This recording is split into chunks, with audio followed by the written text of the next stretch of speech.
A beautiful day here at Yankee Stadium in New York. A bright sun shining. The temperature, if you're looking for the weatherman's temperature, it's 65 degrees. On the field, it might be just a little bit warmer because for the Giants, they're down by one game, and it's Whitey Ford pitching for the Yankees. The Yankees pretty cool, calm, and more or less collected because they've got their ace going and they've got the bulge. The shadows will be big topic of conversation once again this afternoon. Philippe Alou, who did such a magnificent job in the outfield for the Giants yesterday, doesn't seem to be too worried about him, but he'll have shadows to contend with all afternoon. In fact, talking to Philippe before the ball game, he explained it best when he says, well, yesterday I played first game in Yankee Stadium left field. I have more trouble one game in left field in Yankee Stadium than all season in right field in Candlestick Park. But he made some defensive plays, and the one error that he was charged with was certainly a tough one to the extent that it took a high hop, the ball did, and Tom Tresh, who had stopped at second base with some daring base running, took off for third and set up what proved to be the big inning for the Yankees. And the fourth game, the World Series is coming up, and George, I can't think of a more exciting way to get ready for a fourth game than with the great pitching that we've had along the line. Boy, Joe, we've had tremendous pitching, and we're looking forward to another great pitcher's battle here today as a right-hander and a left-hander are getting ready to go at it. All right, George, the umpires are around home plate along with Coach Whitey Lockman and manager Ralph Houck of the New York Yankees. Whitey Ford continues to warm up. Whitey with a 10-4 World Series record, 17-8 on the season. Juan Marichal pumping slow curveballs to his catcher, Ed Bailey, 18-11 on the season. This is his first World Series start. The lineups for the San Francisco Giants, leading off will be Harvey Kuenn in right field. Kuenn, K-U-E-N-N, Kuenn in right field. Batting second will be the second baseman, Chuck Hiller. Hiller, second base. Batting third, it's the center fielder, Willie Mays. Mays, center field. In the cleanup spot, it's the left fielder, Philippe Alou. A-L-O-U, Alou in left field. Batting fifth, it's the first baseman, Orlando Cepeda. Cepeda, first base. Batting sixth, the third baseman, Jim Davenport. Davenport, third base. Batting seventh, it's the catcher, Tom Haller. H-A-L-L-E-R, Haller, the catcher. And batting eighth, it's Jose Pagan, the shortstop. Pagan, shortstop. Batting ninth, the pitcher, Juan Marichal. And for the New York Yankees, leading off, it'll be the shortstop, Tony Kubek. Kubek at shortstop. Batting second, the second baseman, Bobby Richardson. Richardson, second base. Batting third, the left fielder, Tom Tresh. Tresh in left field. Batting fourth, the center fielder, Mickey Mantle. Mantle in center field. Batting fifth, the right fielder, Roger Maris. Maris in right field. Batting sixth, the catcher, Alston Howard. Howard, the catcher. Batting seventh, the first baseman, Moose Skowron. Skowron at first base. Batting eighth, it's Clete Boyer. Boyer at third base. And batting ninth, it's the pitcher, Whitey Ford. This is WGY Schenectady. Bob Feller, Hall of Famer, is the right of the Yankee dugout, and he will throw out the first ball this afternoon. Yesterday it was Joe DiMaggio, and today it's Bob Feller. Elston Howard waits, and Bob Feller throws a strike, which of course is not uncommon for him. Bob Feller, the Hall of Famer, just shakes hands with Elston Howard, who gives him the baseball, and it's officially on. Yesterday, Joe DiMaggio. Today, Bob Feller. George Kell, I know that you had a couple times at bat at Bob Feller. Boy, don't remind me of it. He's as tough as they come, and the way he threw that pitch out to Howard, I think he can still throw a fast one. Looks like he's in great shape, doesn't he? Oh, he stays in great shape. You know, when he pitched, Joe, he worked on the bars and the bells and ran a lot. He was a great one for conditioning, and he's still doing it, evidently. A couple of changes in the Giants lineup. Harvey Kuenn is in against the left-hander and playing in right field today. Tom Haller is the catcher. And Alou has moved from the leadoff spot, and he's batting in the cleanup position today. We're taking a little time before we get ready to go here as the band in center field moves off the field. George, we mentioned it when he went out to his position, but a little coaching change. I just wonder if Alvin Dark might be a bit superstitious. Usually Wes Westrom coaches at first base. Today it's Larry Jensen. Right, Joe. I just noticed that. It could be that he wants Westrom in the bullpen, maybe to work with some pitchers, or it could be, as you said, maybe a little superstitious there. But whatever the reason, a new coach at first base today. It'll be Larry Jensen at first base for the Giants. Whitey Lockman, of course, will be back at his third base position. So Whitey Ford, who had completed his warm-up tosses, is just standing on the mound right now, looking into straightaway center field as the ground crew is removing the chairs, and we'll be ready to go here in just a couple of moments. Well, we're ready. Harvey Keene steps in to lead off for the Giants. Harvey's looking for his first hit in this World Series. He played in the first game against Whitey Ford, and he was 0 for 5. So it'll be Keene, Hiller, and Mays for the Giants here in the first inning. In tomorrow's ball game, played right here at Yankee Stadium, it'll be Ralph Terry pitching for New York, and Billy O'Dell, a left-hander, will be doing the pitching for the Giants. Terry pitched the second game of this World Series, and Billy O'Dell was the starting pitcher in the first game for manager Alvin Dark. Well, Harvey had stepped in, and Whitey was ready to go. Whitey is very anxious out there, but the ground crew moves out once again, and they're still taking a little time as they get things out of the way in center field. George, that's got to make you feel pretty good if you're a hitter. It's 461 feet out there, and if they're a little bit worried about you hitting one in there, that's got to make you feel like you can really flex your muscles. Joe, they could leave that gate open and let me hit at second base. I couldn't hit one in there. Two of us. Well, we're ready. Whitey goes into the windup, and here's the first pitch of the ball game. It's a strike, a fastball in around the knees. The Yankees will play Keene straight away, not too deep in the outfield. Everybody back on the infield, but Boyer, he's in a couple of steps. Here's the one-strike pitch, a curveball. It's down low. Harvey checks his swing in time. 1 ball, 1 strike. A beautiful baseball afternoon here in New York. Bright, sunshiny, blue skies up above. Here's a fly ball hit to left field. Tommy Tresh is drifting back a few steps, waiting. He's got it, and there's one away. Harvey Keene goes out on a fly to Tresh in left field. That'll bring up the second baseman, Chuck Hiller. Chuck's a left-handed batter. He has 2 hits and 10 trips in the series for a .200 batting average. Showers had been forecast for this area today, but we couldn't have had better weather if we'd ordered it this way. Here's a bouncing foul behind the plate. 1 strike to Hiller. We're in the top of the first inning. There's 1 out with no one on. Whitey Ford against Juan Marichal here today in the 4th game of the series. Whitey into the windup. The pitch to Hiller.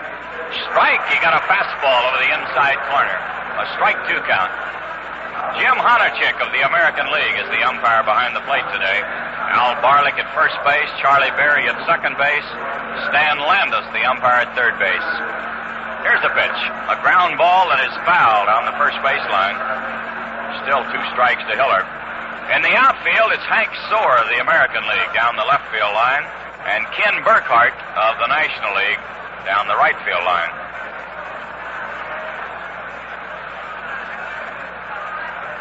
Whitey Ford looking in.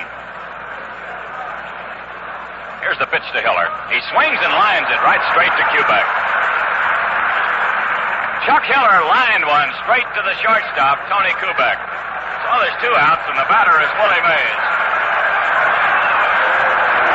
A round of applause for Willie as he steps in. Willie's had 4 hits and 12 trips in the series. He has a .333 batting average. Ford delivers. Ball. It's down low. 3 of Willie's 4 hits coming against Whitey in the first game of the series.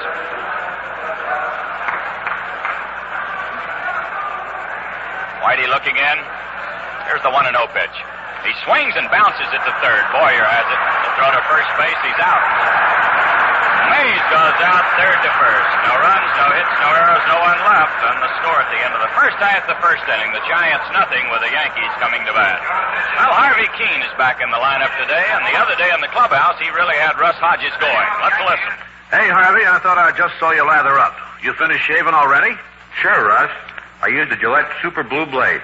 You get the job done quick and easy. Clean, too. Just look at that. And how about that shaving comfort, Harvey? Super Blues, made by an exclusive Gillette process, are so keen, so mirror smooth, they whisk through the toughest beard as if it wasn't even there. You feel clean, refreshed, and you look it, too. For the tops and easy shaving, try Super Blues in the streamlined new Gillette Slim Adjustable Razor with the precision dial. One of 9 different blade settings is just right for you. Now, you get both the Slim and Super Blue blades, plus a 79-cent can of Gillette Foamy Instant Lather for only $1.95 as a Gillette World Series special. This is a $2.29 value, so you save 34 cents. Well, no score in the ball game as we go into the bottom of the first inning. The Giants going out 1-2-3 against the slants of Whitey Ford.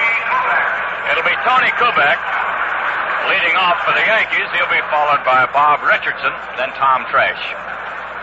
Juan Marichal, big right-hander, doing the pitching for the Giants today. Marichal won 18 and lost 11 during the regular season. He came up with an ankle injury towards the latter part of the season, forced him to miss a couple turns, but he was a big starter for manager Alvin Dark in that final playoff game and came up with quite a pitching performance. Had to get some help, but he's been a tremendous pitcher for him all year, George, and he gives you a lot of motion out there. He's got all the pitches, a good fastball, good curveball, and the occasional screwball, and he really pumps. Well, he's ready to go here against Tony Kubek. Tony with a .231 batting average. He's had 3 hits and 13 trips. The first pitch is down low. 1 ball and no strikes. Kubek, a left-handed batter. Giants play him in a step or so on the infield. In fact, Davenport at third base is about 3 steps in front of the bag. Here's the pitch. Outside, a fastball just off the corner. Ball 2 and no strikes. No score. We're in the bottom of the first inning, in case you joined us late. Giants went out in order. Here's the 2-0 pitch. Ball, it's outside. 3-0 to Kubek. Tony was taking all the way on that one. Juan delivered it outside. Tom Allen out talking to the young pitcher, and more than likely just saying, don't aim that ball. He hasn't really turned one loose yet. He's been really bearing down trying to throw a strike and kind of aiming the ball and falling behind. Kubek waiting on Marichal. Here's the 3-0 pitch. Strike. He got a fastball in around the knees. A ball 3 and a strike 1 count. Leadoff man for the Yankees here in the first inning. Tony right down on the end of the bat. Marichal taking a little time. Here's the 3-1 pitch. Strike 2. He blazed another one in there. Tony was taking it. So it's 3-2. Bobby Richardson waiting in the on-deck circle.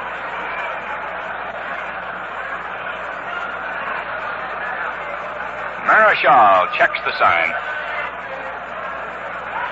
Goes into the big sweeping windup. Here's a 3-2 pitch.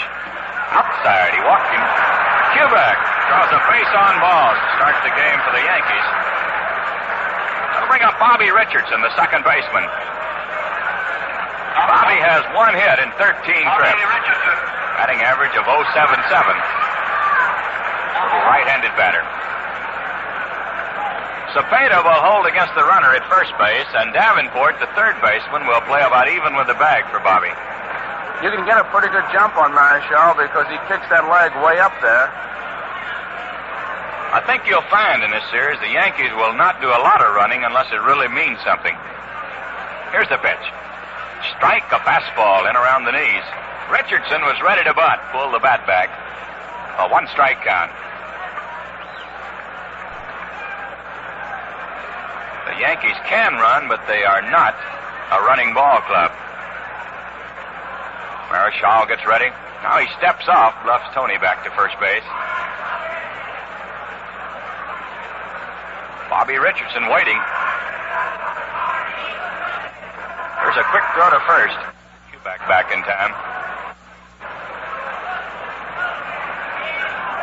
Now Richardson steps out as he gets tired of waiting on Marichal.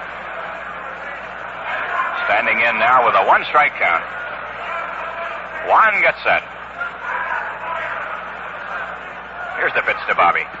Strike two. He got the slider over. A strike two count.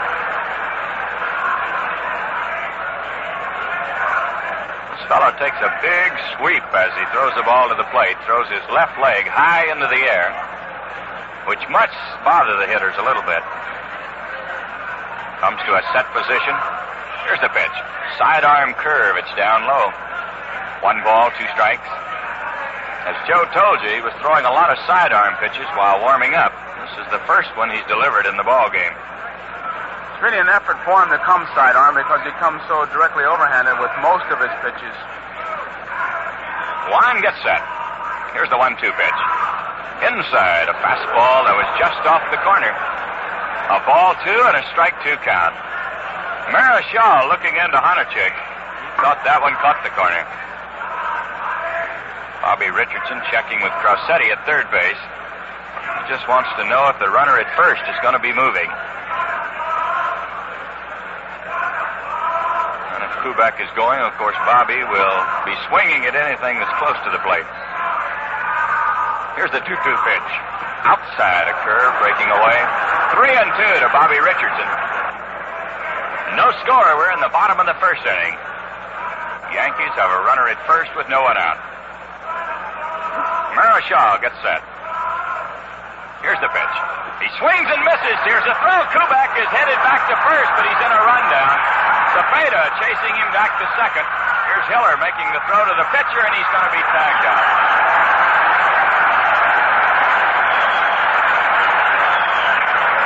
Bobby Richardson struck out on the 3-2 pitch.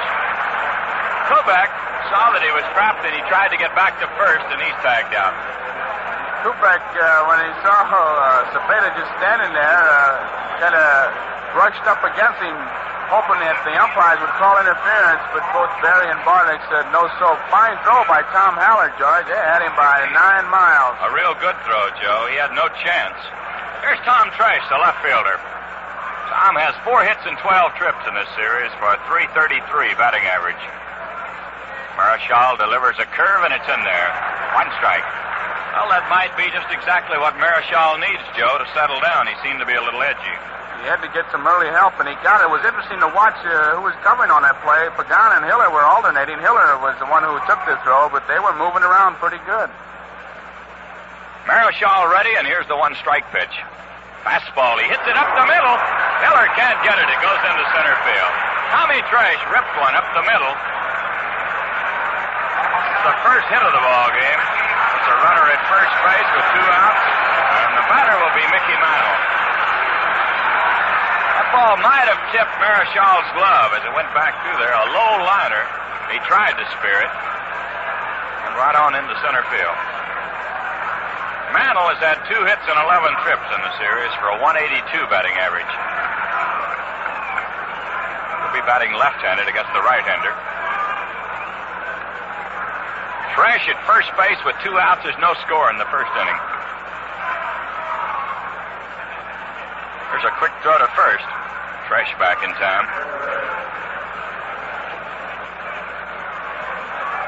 Now Mickey steps out. Mickey right down on the end of the bat. Here's the pitch. Down low. 1 ball, no strikes. Marichal has thrown mostly fastballs here in the first inning. Youngster making his first World Series appearance. Tom Trash takes his lead at first base. Here's the 1-0 pitch. Ball, it's too low. Fastball that was over the plate but below the knees. A ball 2 and a no-strike count. Tom Haller behind that plate trying to help his young pitcher as much as he can. He's given a much lower target than he started with. He's been moving to give the target, trying to get the youngster on the beam. Marichal gets set. Here's the 2-0 pitch. Strike. He got a fastball in around the letters. A ball 2 and a strike 1 count. Mickey was looking for something on the inside part of the plate that he could pull into the right field section, and Marichal coming in with a fastball around the letters on the outside part of the plate.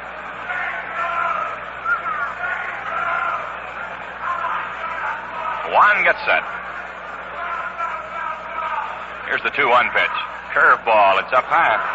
3-1 to Mickey. Roger Maris is waiting in the on-deck circle.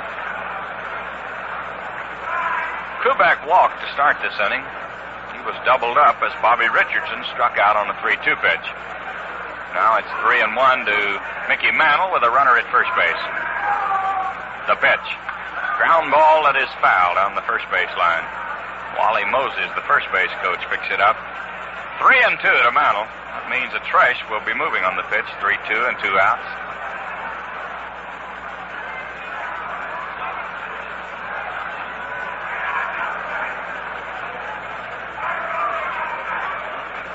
Marichal taking a lot of time here in the first inning.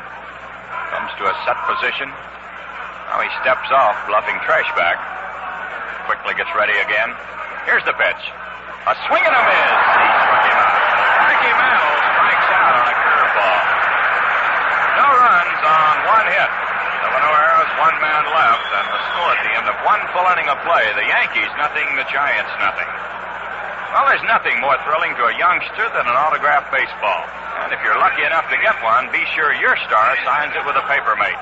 The dependable pen that's unconditionally guaranteed. It must perform or we replace it. And now's the time to get a paper mate at the Big Fall Paper Mate Free-for-All. You buy the famous Paper Mate piggyback pen for $1.69, and you get an extra piggyback refill free. And you buy the handsome Paper Mate Capri pen for $1.95, and you get an extra jumbo refill free. You get Paper Mate dependability plus extra refills free. Now, these are bargains you won't want to miss. So come to the Big Fall Paper Mate Free-for-All. You buy a Paper Mate piggyback pen, and you get an extra piggyback refill free. And you buy a Paper Mate Capri pen, and you get an extra jumbo refill free. So come to the Paper Mate Free-for-All now, wherever Paper Mate pens are sold. Number 23. Philippe Alou will lead off for the Giants in the second inning. He'll be followed by Cepeda and then Jim Davenport. There's no score as we go into the top of the second inning. Alou has had 2 hits and 10 trips in this series for an even .200 batting average. Right-handed batter facing the left-hander Whitey Ford. The first pitch, he swings and bounces it down the left field line. It's in there. Alou is around first base. He's going to try for 2. Here's the throw. He is safe at second.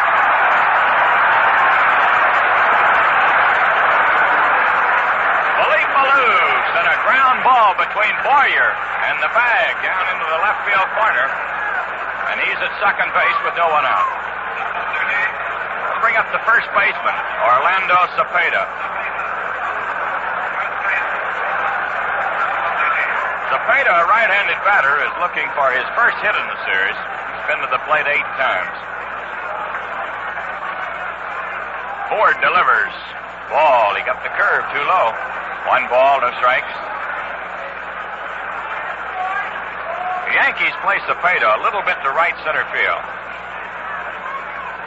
Whitey checks his runner. Here's the 1-0 pitch. Curve ball. He fouls it back. 1 ball, 1 strike.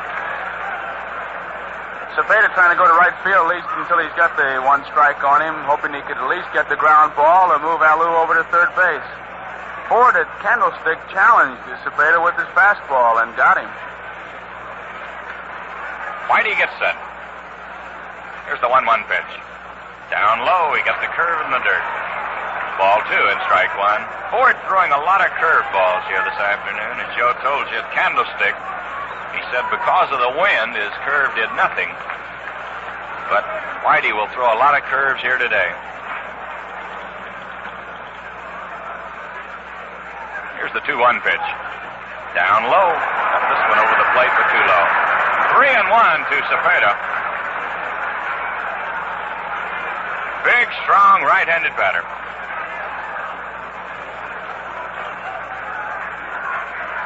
Philippe Alou down at second base with no one out. We're in the second inning, no score in the ball game. Here's the pitch. A ground ball hit to the shortstop. Kubek has it. The quick flip to first. He's out. Cepeda goes out. Short to first. Alou has to hold on at second base. Got that ball inside where Cepeda couldn't go to the right side, and the ground ball doesn't pick up the big base. And you could see the little bit of a battle that was going on between Cepeda and Ford. And Ford comes out the winner. That'll bring up the third baseman, Jim Davenport. Jimmy's had 2 hits and 9 trips for a .222 batting average. Another right-handed batter. The pitch. Ball. It's too low. 1 ball and no strikes. And it is not an accident that Ford is getting this curveball just a little bit low or a little bit outside, Joe. That's his pitching pattern.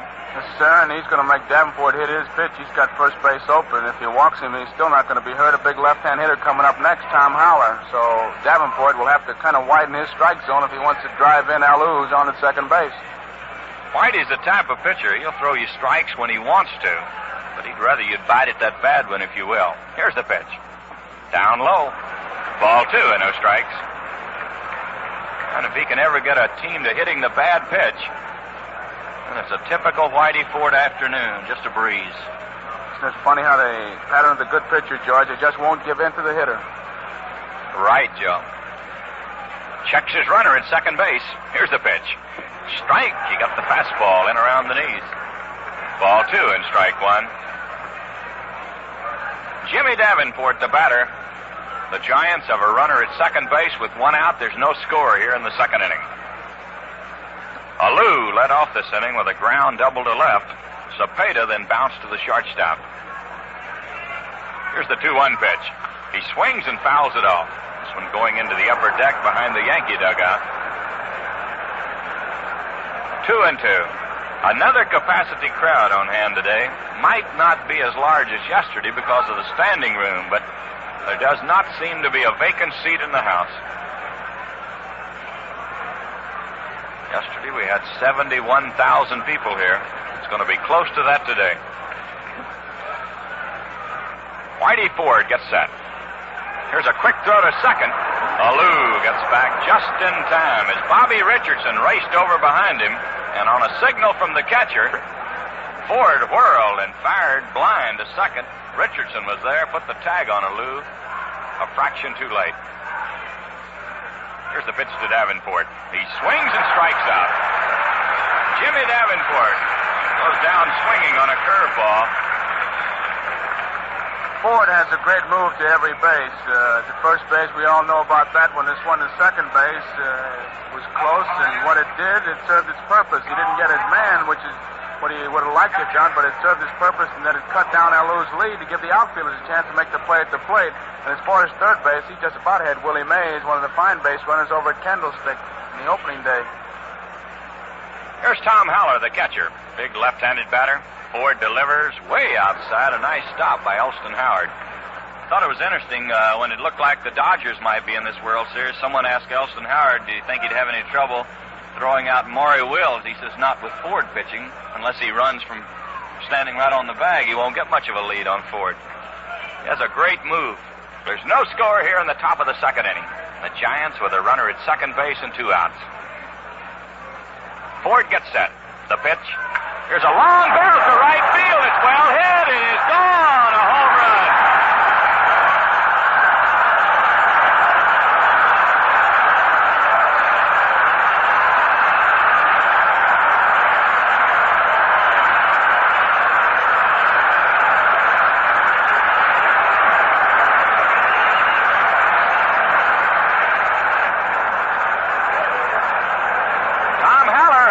Slammed a line drive into the lower deck in right field, and the Giants have gone out in front by a score of 2-0. He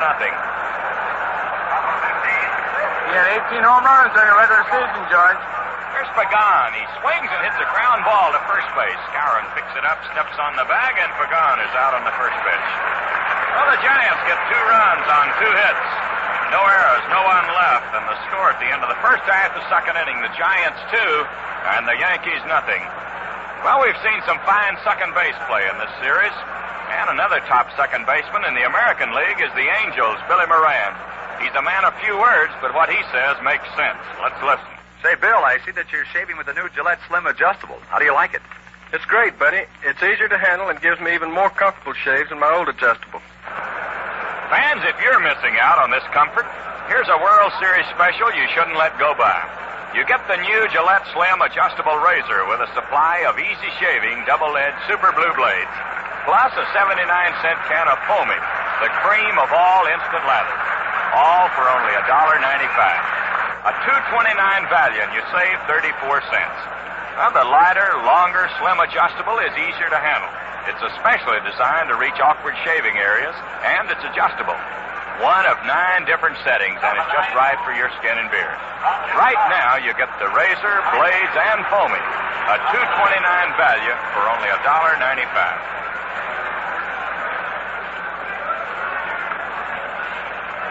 Well, Tom Haller brought this crowd to his feet as he slammed a 3-2 slider into the lower deck in right field, and the Giants have gone out in front of the Yankees 2-0. Roger Maris will be the leadoff man for New York. He'll be followed by Elston Howard and then Bill Skowron. Raj has an even .300 batting average. He's been to the plate 10 times, and he's had 3 hits. He's driven in 4 runs for the Yankees. 2 in the first game with a double, 2 here yesterday with a single. Marichal gets ready. Here's the pitch to Maris. He tries to bunt, but he missed it. 1 strike to Maris. The shift is on. The Giants have 3 infielders on the right side. Davenport is playing wide of the bag, but in close at third. And Maris attempting the bunt to get on base. Marichal goes into the big windup. Here's the 1-strike pitch. Curveball. It's outside. 1-1 to Maris.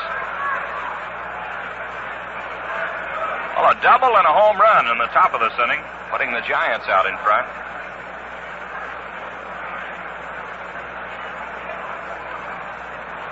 Marichal working a little slowly right now. Gets ready. The pitch. Here's a fly ball hit to left center. Mays chasing over, going hard. He makes the catch. Almost a collision there. Mays and Alou racing at top speed into left center field. And Willie caught the ball and jumped over Alou, who went down on the ground. Last time they saw a play like that, George, might have been Terry Moore and Musial in the World Series when Terry Moore made the leaping catch as Musial slid under him. Say, I don't know how outfielders can do that when they just go down and avoid the collision. Looked like they were going to hit, but they didn't. Fine play by Willie Mays. Here's Elston Howard, the catcher. He's had 3 for 6 in the series. Takes a strike over the outside corner. 1 out with no one on. We're in the bottom of the second. The Giants are out in front by a score of 2-0. Marichal ready.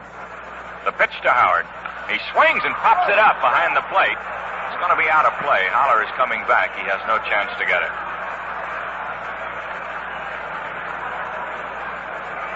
So Marichal out in front of Howard with a strike 2 count.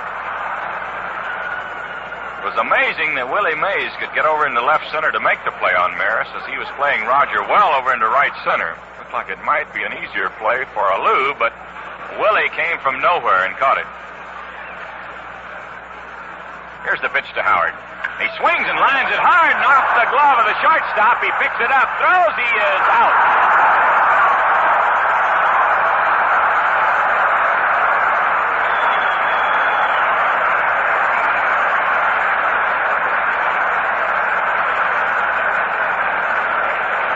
Jose Pagan racing to his left, knocked down the hot shot by Elston Howard.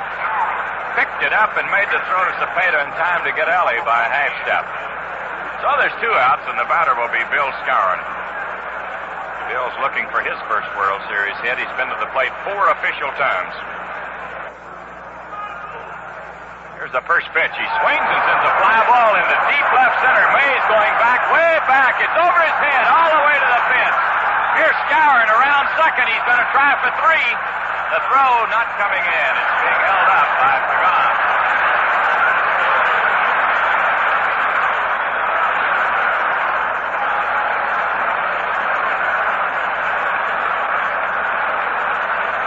Bill Skowron has just hit one into deep center field all the way to the fence, some 457 feet away.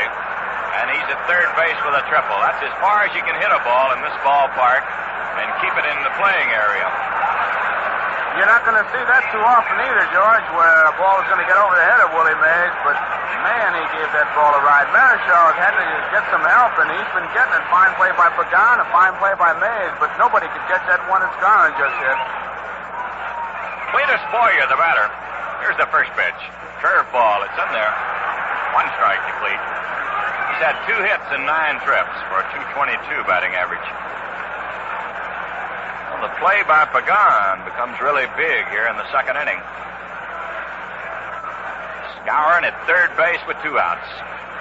Marichal into the windup. Here's the pitch. Curve outside. 1-1 to Cleet. A 2-0 ball game. We're in the bottom of the second inning. The Giants out in front of the Yankees. That was hit number 2 for New York. Here's the 1-1 pitch. He swings and hits a fly ball to right field. Harvey Keene moving in, makes the catch, and the sign's retired. Boyer flying to right field. No runs on 1 hit. No errors, 1 man left. And the score at the end of 2, the Giants 2 and the Yankees nothing. Well, Jim Davenport made quite a play here yesterday, a jumping stab, and turned it into a double play. And here's a clubhouse chat I'd like you to hear between Jim and Russ Hodges. You've got a Gillette Slim Adjustable razor, Jim. I suppose you're a Super Blue Blade man, too. Sure am, Russ. How do you like them? First time I used them, I was amazed. I never had such clean, comfortable shaves. Well, engineers call the remarkably keen edges of Super Blues a scientific breakthrough. They're produced by an exclusive Gillette process.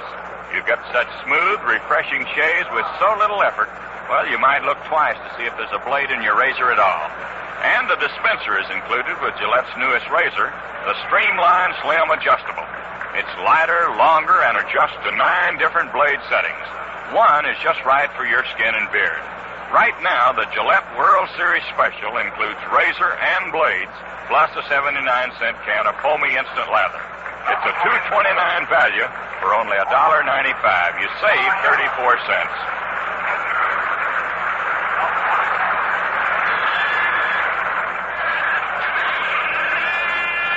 Here's the pitcher, Juan Marichal, leading off for the Giants in the 3rd inning. He'll be followed by Keene and then Chuck Heller. Marichal, a right-handed batter. Ford delivers a curve, and it's in there. 1 strike. The Giants have 2 runs on 2 hits and no errors. The Yankees no runs on 2 hits, and they have no errors. The pitch, he swings and hits a fly ball to right field. Maris moves back, makes the catch, and there's 1 out. Marichal hit the ball hard, straight to Maris in right field. It'll bring up Harvey Keene. Harvey flied to left field to start this game. Harvey's looking for his first hit. He's been to the plate 6 times without a hit in this game. Ford into the windup, delivers, strike. He got the fastball over. Keene faked a bunt. Boyer racing in from third base. A 1-strike count. Whitey ready. Here it is. Change of pace, hit hard to third. Boyer has it. The throw to first, he's out. Harvey Keene goes out. Third to first. That's 2 down, and the batter will be Chuck Heller. Chuck's in a line drive straight to Kubek, his first time at bat.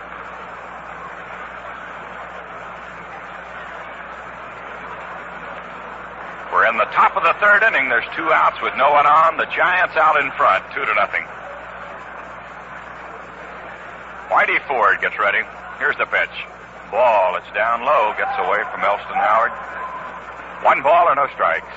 The difference in this ball game has been a 2-run homer by Tom Haller in the 2nd inning.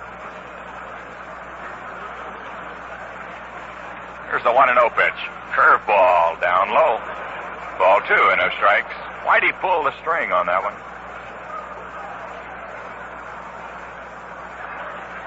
Whitey and Elston Howard taking a look at Honachik. They thought it should have been in there, but Jim said it was a little bit too low. The 2-0 pitch coming up. Inside, a fastball that pushed him back.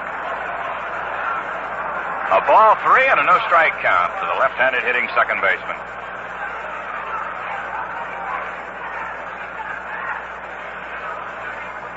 Whitey ready. Here it is. Strike. He got the fastball over. Hiller was taking all the way on that one. Ball 3 and strike 1. 2 outs, no one on. We're in the third inning. Giants 2, Yankees nothing. The pitch to Hiller. He swings and hits at the second base. Bobby Richardson has it, flips to first. He's out. Chuck Hiller goes out, second to first. No runs, no hits, no errors, no one left. And the score at the end of the first half, the third, the Giants 2 and the Yankees nothing. Well, the Yankees have great power hitting. We just had a peek at that when Bill Skowron drove one over Willie Mays' head in deep center field. And the hitters give a lot of credit to batting coach Wally Moses. He knows what advice to give and when to give it. Here's a sample to Mel Allen.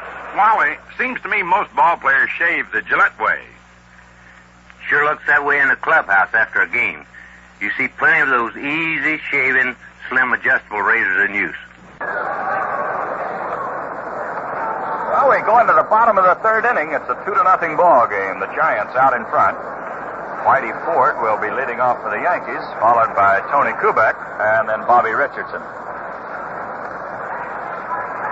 Whitey's a left-handed batter. Stepping in to face the right-hander, Marichal. Juan gets ready, and here's the first pitch. Fastball right down the middle. 1 strike to Whitey. The Yankees have threatened against Marichal. They had 2 runners on in the first inning. One of them was doubled up at second. Then Skowron was at third base with 2 outs in the second, but they have not been able to break through in the scoring column. Here's the 1 strike pitch. Curveball hit hard to right field. Keene is there, and he makes the catch. Whitey Ford lined the ball straight to Harvey Keene in right field. Marichal hung a curveball, Joe, right up in his eyes, and Whitey was waiting on it. Boy, he has a good curveball. He hasn't had it yet this afternoon, George, and whenever you hang that curveball to those pitches, they're going to jump up off the ground with both feet to try to get it, and Whitey ripped it pretty good. Here's Tony Kubek. Tony drew a walk in the first inning. Marichal ready. The first pitch is a curve. He fouls it back. 1 strike. 2-0. The Giants are leading. We're in the third inning. 1 out, no one on. Whitey Ford against Juan Marichal here in the 4th game of the 62 World Series. The Yankees out in front in games 2-1. Here's the pitch.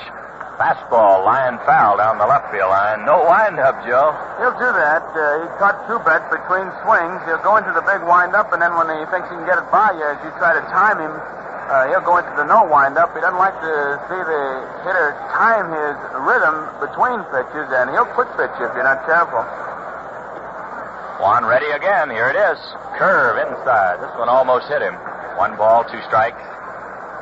George, I might just add here that the toughest part of catching is finding out the pitcher's best pitch, and it's interesting to watch that Howler work. Marichal doesn't have his curveball yet, but he hasn't forgotten about it. He's still probing, hoping he can come up with it for Marichal. Here it is. High fly ball into shallow center field. Hiller going out. Mays coming in, and Willie makes the catch.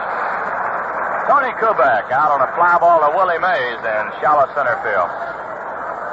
Now, you walk out to work a ball game, you know what your pitcher has, but until he makes his first few pitches to a hitter, you really don't know, and it could be that his best pitch isn't what you thought it would be, and you have to probe and search and find, and so far Marichal hadn't had his curveball, but young Howard doing quite a job back there, probing, hoping that he can come up with it. That was the best one he threw so far, the one he just threw Kubek.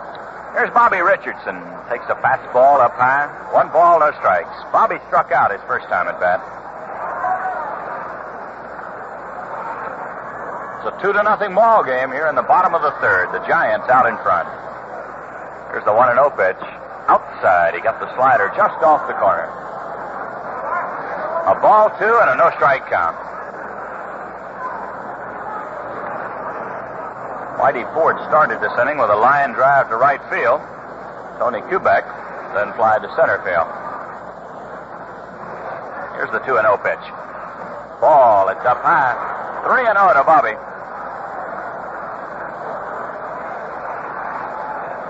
In case you missed it, the Giants picked up 2 in the second on a double by Alou and a homer by Tom Holler. The fastball is in there. 3-1 to Richardson. Each team has 2 hits. A ball 3 and a strike 1 count. Marichal ready. Here it is. Down low, he walked him. Bobby Richardson draws a base on ball. That's the second walk given up by Marichal.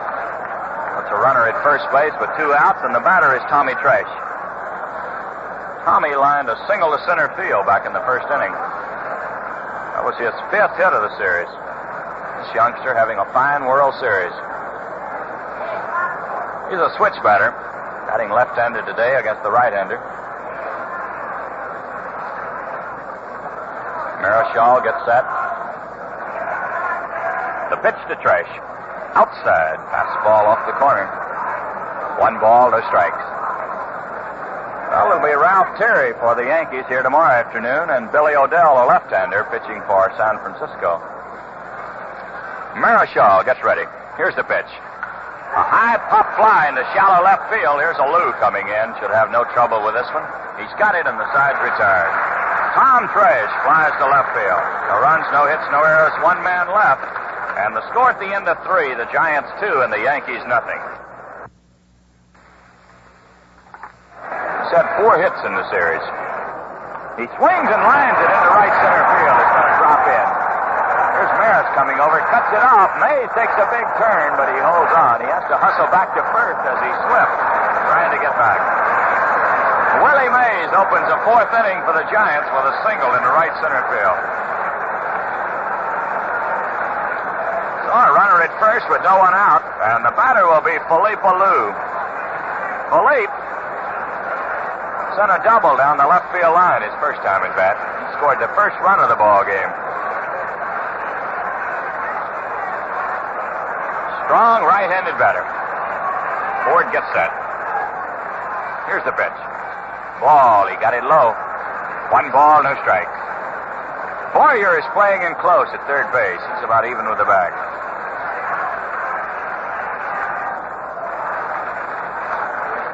Mays taking a big lead at first base. There's a throw over by Whitey. That was not his good move. More of a token toss just to remind Willie that he's keeping an eye on him. Whitey gets set. Here's the 1-0 pitch. Curveball hit the third base. Boyer goes down to second. 1 out. Back to first. A double play.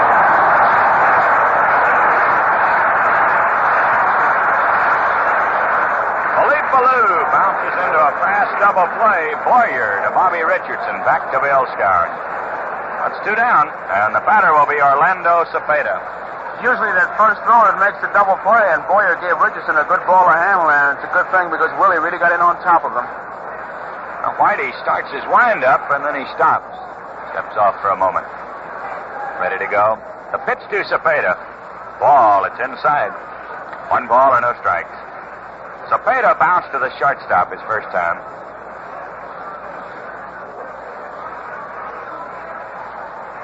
The 1-0 pitch, down low. He got the fastball over, but too low. Ball 2 and no strikes. Orlando checking with Whitey Lockman at third base to see if the hit sign is on for this 2-0 pitch. I don't think there's much doubt but what it will be. Here's the pitch. Inside. 3-0 to Cepeda. George, he's been turning them loose on 3-0. Bailey swung it at 3-0 here yesterday, and Cepeda really gave that Lockman a good long look. Whitey into the windup. The pitch.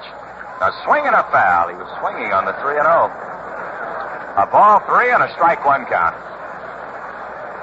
Can't say that the Dark is taking the bats out of their hands. He is really giving them an opportunity to swing whenever they got that pitcher crippled. That's right, Joe. They've swung at a lot of 3-0 pitches in this series. Giants leading 2-0. We're in the 4th inning. Here's the pitch. He swings and hits a high fly ball to right field. Roger Maris moving in. Makes the catch and the side's retired. No runs on one hit. There were no errors, no one left. And the score at the end of the first half, the fourth inning, the Giants 2 and the Yankees nothing. Well, Jack Sanford pitched a great ball game against the Yankees the other day, and today, another fine right-hander, Marichal, doing it. Now, Jack has been a mighty busy guy this season, but Russ Hodges caught him recently for this quick question. I see you have the Gillette Slim Adjustable Razor, Jack. That it is, Russ. I thought nothing could beat my original adjustable, but this Slim has done it. It's got better balance, makes shaving easier. Yes, Jack, the new Slim Adjustable does make shaving easier than ever.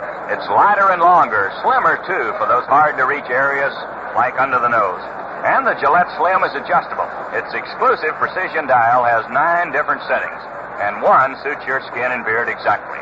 With the Slim, you get a supply of double-edged Gillette Super Blue blades with edges so keen, so smooth, well, you might think there was no blade in the razor. Right now, as a Gillette World Series special, you get the new Slim with Super Blue blades, plus a 79-cent can of Gillette Foamy, cream of all instant lathers, all for only $1.95. It's a $2.29 value, so you save 34 cents.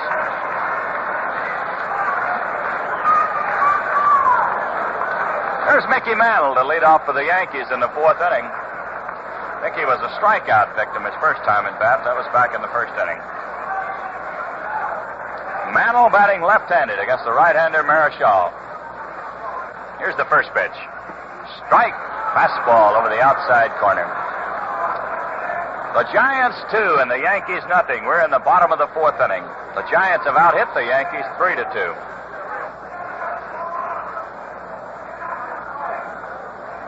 Mantle right down on the end of the bat, waiting.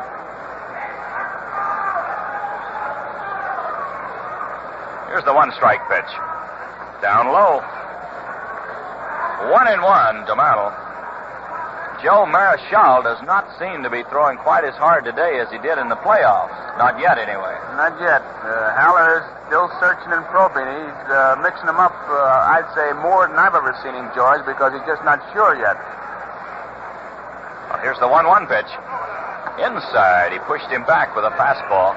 It's an easy thing to win a ball game when you've got your real good stuff going for you, and it's an easy thing to catch a pitcher when he has all his pitches and he's got the good stuff. But when he doesn't, and you have to probe and search, that's where the fine line is drawn, and the little hidden thing that the catcher does back there certainly plays an important role.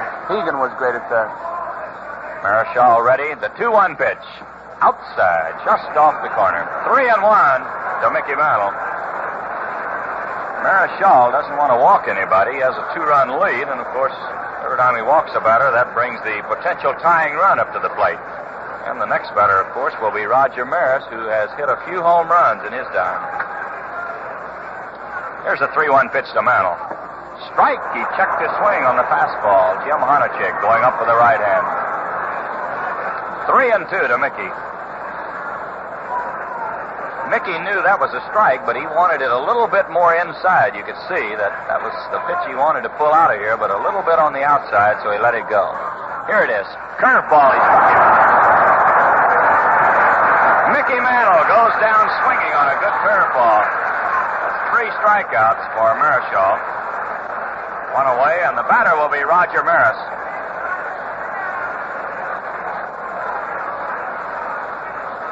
Maris sent a fly ball to Willie Mays his first time. Willie made a good play as he raced into left center to get the fly ball. Rogers had 3 hits in this series. He's been the big RBI man for the Yankees. He's had 4. Boyers had 3. Marichal ready. Here's the pitch to Maris. A ground ball hit to first base. Cepeda knocks it down, picks it up, steps on the bag, and Maris is out. A hard ground ball right straight to Cepeda. Orlando bobbled it for just a moment and made an easy play out of it. So there's 2 down, and the batter will be Elston Howard. Ellie was out on a good play by the shortstop Pagan his first time up as he knocked down his vicious ground ball and then tossed him out.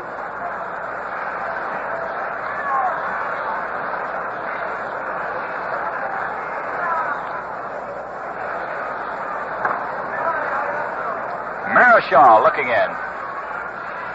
Taking a little time right here. Juan will work fast for a while, and then he'll slow his pitching pace. The pitch to Howard. He swings and misses on a fastball. 1 strike. This fella pitches a lot like Don Newcomb, Joe. When he goes into that big exaggerated windup, then he, pretty much like Newcomb, that he falls towards the first base side because of his tremendous follow-through. He really puts a lot of effort into it when he goes into the exaggerated one. Here's the 1 strike pitch. Curveball outside. 1 ball, 1 strike. Marichal has not been missing by much today. A lot of these pitches have just been off the corner, and of course he's been disagreeing a little bit with Honachik. Not saying anything, just looking in on some of these real close pitches. Gets ready to go. Here's the 1-1 pitch. Sidearm curve, he got it over. 1 ball, 2 strikes to Howard. It's almost like a hesitation pitch, George. When he got to the peak of it, he just kind of stopped for maybe a split second and then wheeled it in there. 1-2 to Elston Howard, batting with 2 outs and no one on in the 4th inning. The Giants 2 and the Yankees nothing. Marichal taking a little time. Gets ready for the windup. Here's the 1-2 pitch. Down low. That'll even the count at 2-2.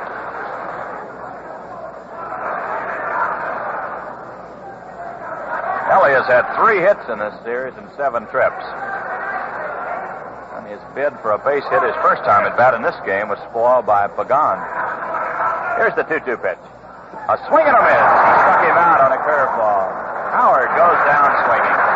No runs, no hits, no errors, no one left. And the score at the end of 4, the Giants 2 and the Yankees nothing.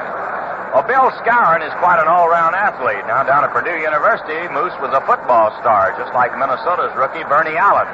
Ray Scott got him in a huddle the other day, and here's what came out with Bernie Allen. Shower and shave sure picks you up, doesn't it, Bernie?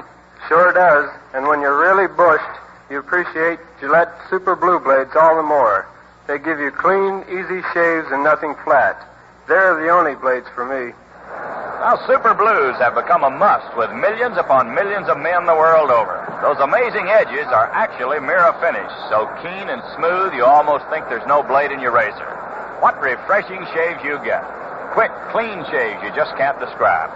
A supply comes with a new streamlined Gillette Slim Adjustable Razor that's lighter, longer, and more compact. And right now you can get them both.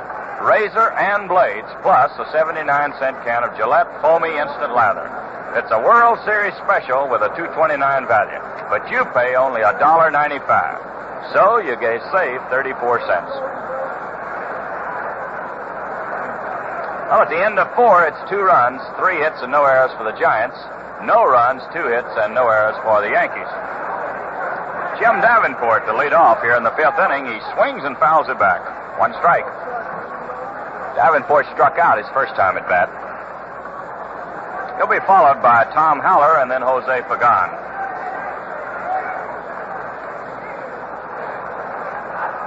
Whitey Ford against Juan Marichal here in the 4th game of this series. The pitch to Davenport. He swings and bounces it foul down the 3rd baseline. 2 strikes to Davenport.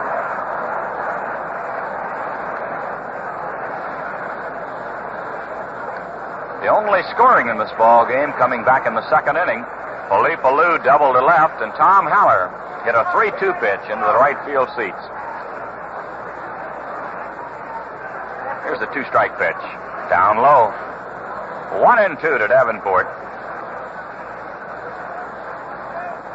Jimmy has 2 hits and 10 trips. Whitey gets ready. Here's a 1-2 pitch. He swings and hits a bouncing ball to shortstop. Kubek has it. The throw to first. He's out. Davenport goes out. Short to first. That's 1 away, and the batter will be Tom Haller, the catcher. Nice round of applause for Tom as he steps in. He had a 2-run homer back in the 2nd inning. But all the scoring in this game. Big left-handed batter. Ford delivers. There's a foul ball behind the plate. 1 strike.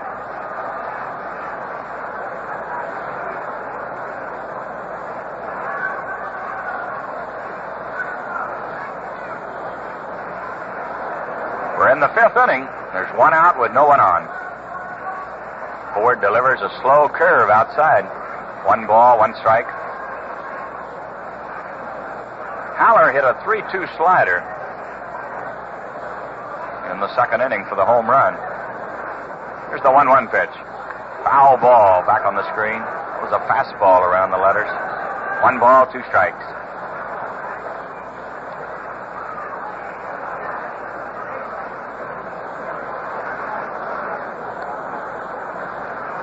Ford getting a new baseball from Jim Honachek. Checks his sign with Howard. Here's the 1-2 pitch. Outside, trying to get him to bite at a sweeping curveball. 2-2.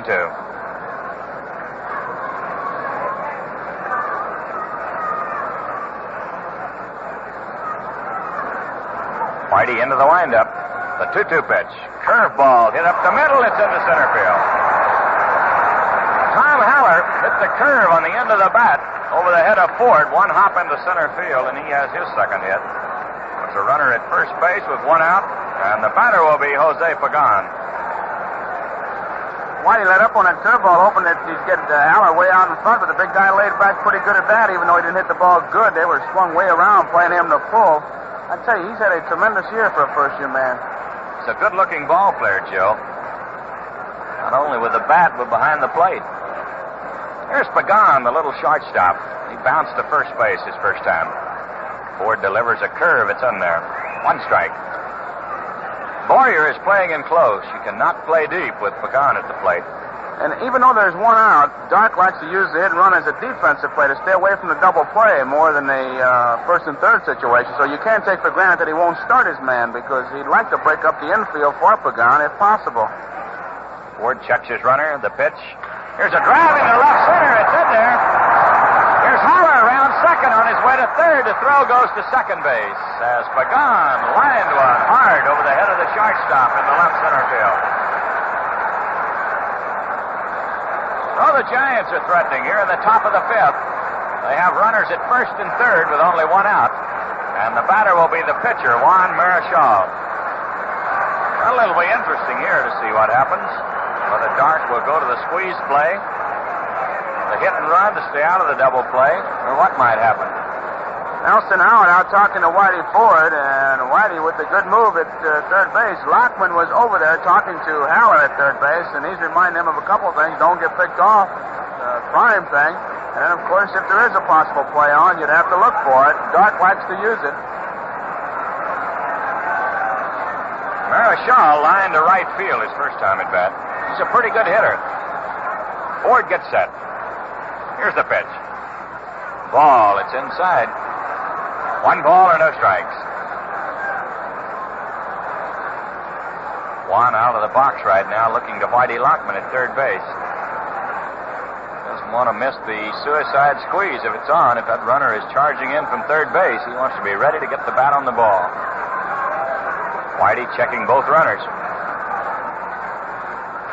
Here's the 1-0 pitch. Down low.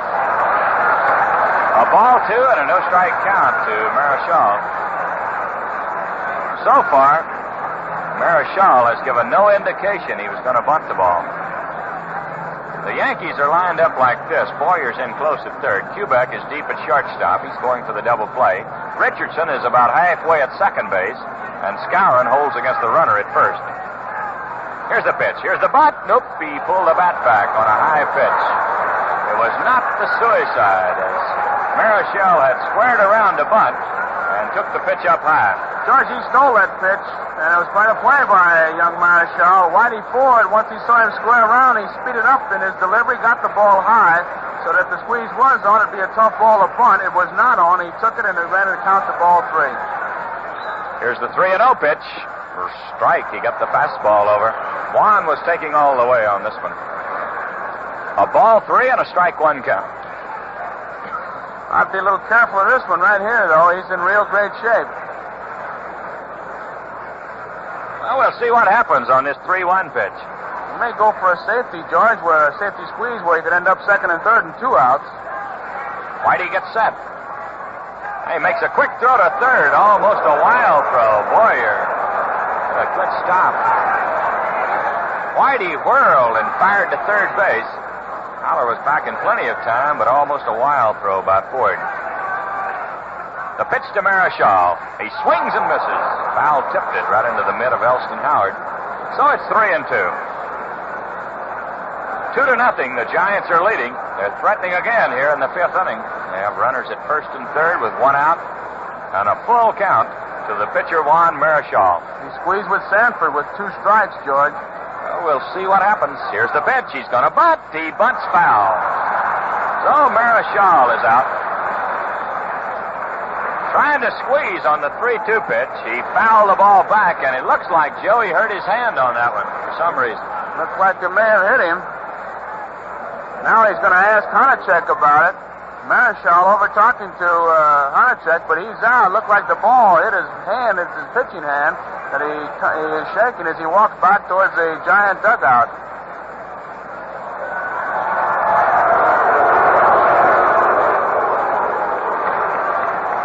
It'll be a strikeout credited to Whitey Ford. Still runners at first and third, and the batter will be Harvey Keene. Once again, with 2 strikes, Elvin Dark, with a surprise maneuver, tried to execute the squeeze. It didn't work.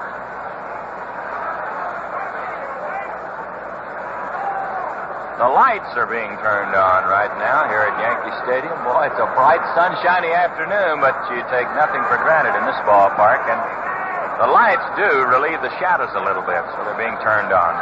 Harvey Keene, the batter. Here's the pitch. Ball down low.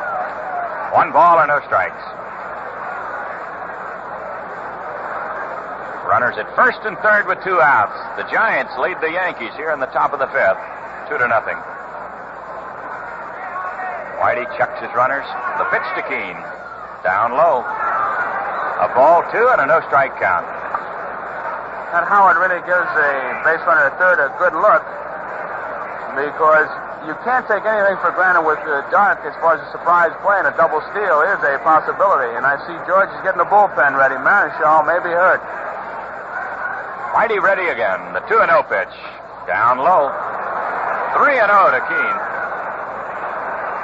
Whitey has a left-handed batter coming up, and he's being mighty careful with Harvey in this spot. 2 on, 2 outs in the fifth inning. A 2-0 ball game. The Giants are out in front. I think I'd have to throw a double-breaking knuckleball right about now, 3-0, with Hiller coming up next. Dark's been turning them loose, 3-0. Here's the pitch. Inside, he walked him. Harvey Keene getting nothing at all to get off Whitey Ford in this spot, as Whitey had much rather pitch to the left-handed hitting Hiller than the right-handed batter Harvey Keene. So the bases are loaded with 2 outs. And here's Chuck coming on. He has lined to the shortstop and bounced to second in 2 trips. Tom Haller is at third base. Jose Pagan at second. Harvey Keene at first base. Action has started in the bullpen for the Giants. It could be that Marichal hurt his hand trying to bunt. The pitch to Hiller. Outside, curve breaking down and away. 1 ball, no strikes. Bob Bolin, a right-hander, is throwing in the bullpen for the Giants. Bob pitched in yesterday's ball game. There's the 1-0 pitch. Down low. 2-0 to Hiller. Well, lots of times when you walk a batter intentionally or semi-intentionally, you just can't get it over to the next batter.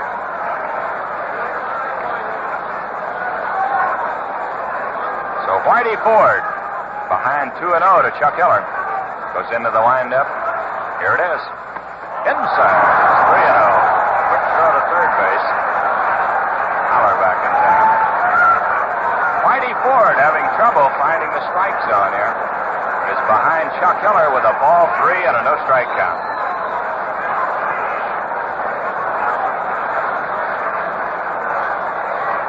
Chuck will be taking all the way on this pitch. Here it is.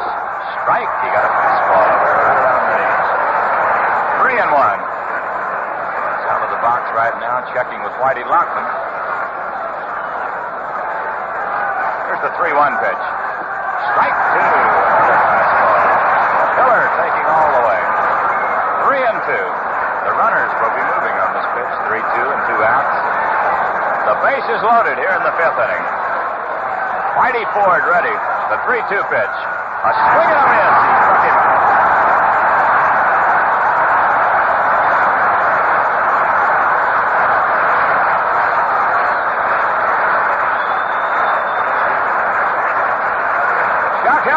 Down swinging, so there's no runs on 2 hits, no errors, 3 men left, and the score at the end of the first half, the fifth inning, the Giants 2, the Yankees nothing. The first half of today's game was brought to you by the Gillette Safety Razor Company. The second half of today's game is brought to you by the Chrysler Corporation. There's a 63 Dodge. Is that a Dodge? Yeah, the new Polara 500. That's a honey. The 1963 Dodge Polara 500, the dashing dependable, the beautiful way to go in the low-price field, the powerful way to go. Acceleration is amazing. Prove it to yourself at your Dodge dealers. You'll see you get more passenger space, more luggage room, and you'll find more luxury, too, in individually adjustable all-vinyl bucket seats in 10 different interior trim combinations. In convertible or hardtop, the new Polara 500 is one car you'll want to test drive for sure. It's one of the dependables, the 1963 Dodge Polara 500, a product of Chrysler Corporation. Where quality is engineered into every car. Well, let's pause 30 seconds here for station identification. This is WGY, Schenectady. Is your beverage only half satisfying? Well, then ask yourself this question. Are you mixing with the best? Saratoga Vichy with the yellow label. It outsells all the rest. The genuine Vichy with the yellow label. Tastes better tonight. Feel better tomorrow. Saratoga with the yellow label. Bob Bolin has come in, a side-wheeling right-hander, a big hard thrower. Marichal apparently hurt his finger as he attempted to bunt. Say, ask any of the players out here in this World Series, and they'll tell you that physical fitness doesn't just happen, and chances are they started to develop their bodies when they were kids. These athletes are only a small percentage of our population. What about the rest of us? If your children's school doesn't have a program of daily, vigorous physical activity, urge them to start one now. For more information, write to the President's Council on Youth, Washington 25, D.C.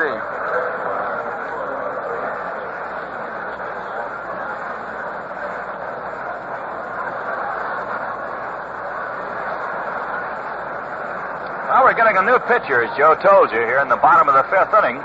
It'll be Bob Bolin, a big right-hander. And he'll be given as much time as he needs to get ready because Marichal had to leave with an injury, and so Jim Honachik, the plate umpire, is standing off to the left of home plate right now, waiting for Bolin to give him the word when he's ready. Joe, do you have some information here on Bolin? I know he's tough on the right-hand hitters, George. They always complain about him, and the big fella's been using relief by Alvin Dark, and once in a while he'd be pitching in batting practice, and those right-hand hitters just not too anxious to get off that bench. He comes from way around third base, and I guess one of the best descriptions you could give is that he plays good old country baseball, rear back and pump that ball. Not too much science, just throw a lot of strikes with good stuff on it. And I kind of figure that's about as good a system as any. It is when you can get it over, Joe, and then yesterday out here he was getting it over. Well, he'll be facing Bill Skowron, the first batter, Fleet Boyer, and the pitcher Whitey Ford. The Giants have 2 runs on 5 hits and no errors, and the Yankees have no runs on 2 hits and they have no errors. All the scoring in this ball game coming back in the second inning. Felipe Alou led off with a double. Cepeda then bounced to the shortstop.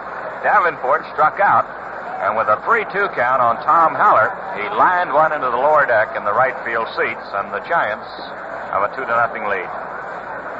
George, with Marichal coming up with the injury to his pitching hand, and of course, there's no such thing as a trivial injury. A hangnail to a knuckleball pitcher or a blister to a curveball pitcher is a very serious injury because he just can't handle a baseball. You just wonder what that will do to the rotation as far as the Giants' pitching is concerned. It's been in real good shape because it's the Yankees who have had to come back with their starter.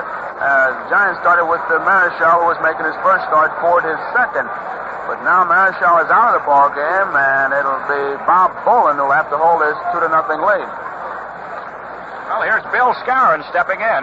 This fellow had a tremendous triple his first time at bat as he hit one over the head of Willie Mays in deep center field. The ball bounced against the fence 457 feet away. That was the first hit of the series for the Moose. Boland gets ready. Here's the pitch. He swings and fouls it off. This one going back in the upper deck. 1 strike.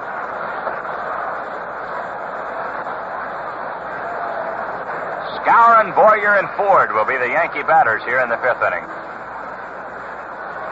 Moose right down on the end of the bat, waiting. Here's the 1-strike pitch. Ground ball hit deep into the hole. Pagan has it. The long throw to first. He is safe at first base. Skowron dived into the bag at first. I don't believe he's hurt, but he was trying to get there as fast as he could. He bounced the ball between third and short. Pagan racing over, got it on the big hop, had to turn and make the long throw to first. Not in time to get Skowron. That's his second hit. George, I don't think there's any doubt about it, but the big surprise of this series so far has been the range of Pagan. He has just been tremendous out there. He took a base hit away from Howard, and a ball now hit the hole by Skowron. He just about had him at first base. Here's Cletus Boyer. He swings and hits a high fly ball that is curving foul.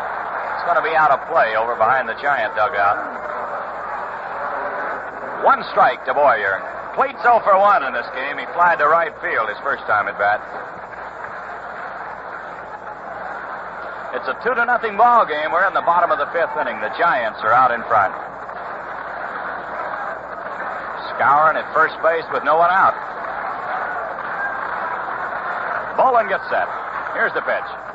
Strike 2. He got the fastball over. Boyer was ready to bunt. Pulled the bat back and got the call strike. Davenport was playing deep at third base, and Boyer was going to take advantage of it. Cleats had 2 hits in the series. He swings and hits one up the middle. It's into center field. Here's Skowron around second. He's going for third. Here's Mays throwing into second base. Willie started to go to third with it, then held up and threw it into second. So back-to-back singles here in the 5th inning. And the Yankees have runners at first and third with no one out. Well, the Yankees threatening here in the bottom of the 5th. They trail in this ball game 2-0. 2 on, no one out. There's action in the bullpen for the Giants, but we cannot see the bullpen from here. The pitch to Ford. He swings and pops it up behind the plate. This will be out of play. 1 strike to Whitey.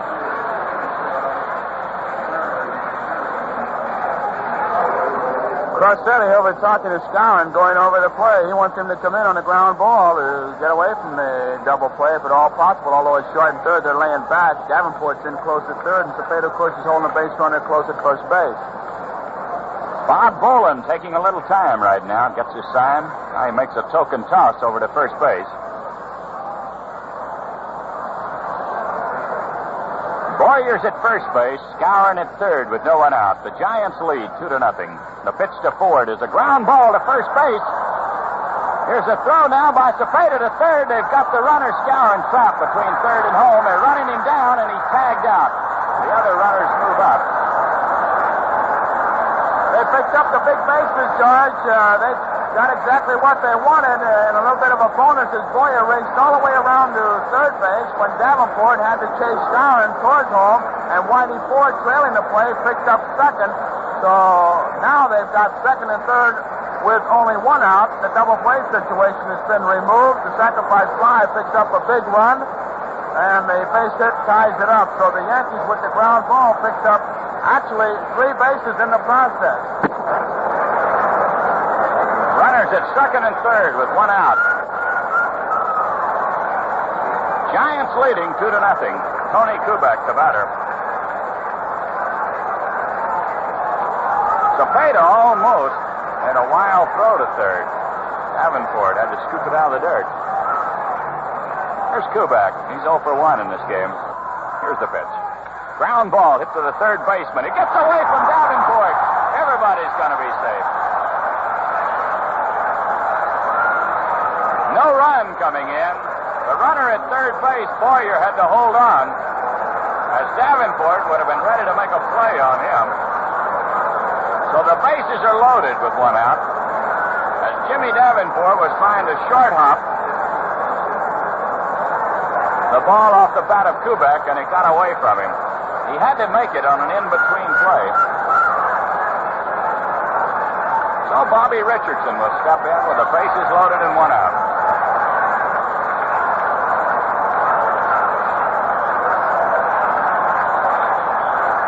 Bobby's 0 for 1 in this game. Here's Boland's first pitch. Ground ball foul down the first base line. Bobby checked his swing. Yankees have the bases loaded with one out. The Giants lead 2-0. Richardson waiting. Boland ready. Here's the pitch.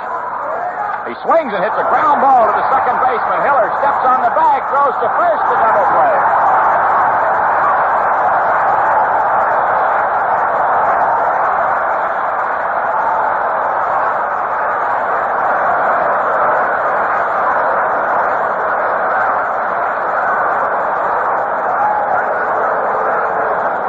Richardson bounced one to Hiller near the bag at second. He stepped on second, flipped to first in time for the double play. No runs on 2 hits, 1 error in the inning, 2 men left, and the score at the end of 5.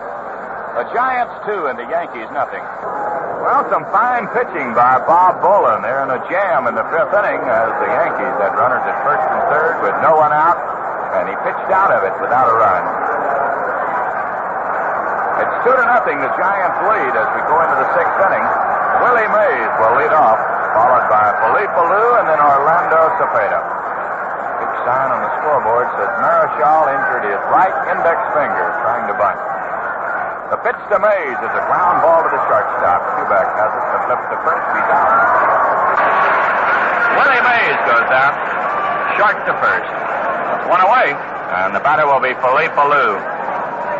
Alou has had a double in 2 trips today. He doubled and scored a run in the 2nd inning, hit into a double play in the 4th inning.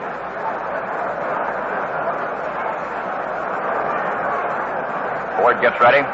The first pitch, strike, a fastball in at the knees. The Giants have 2 runs, 5 hits, and 1 error. Yankees no runs on 4 hits, and they have no errors.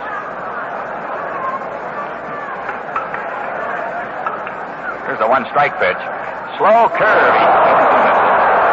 Strike 2 to Alou. He went all the way around and lost his helmet on that one. We're in the top of the 6th inning. There's 1 out with no one on. 2-0, the Giants lead. Ford gets ready. The 2 strike pitch. Inside. 1 ball, 2 strikes. All the scoring in this game coming back in the 2nd inning on a 2-run homer by Tom Haller, the catcher for the Giants.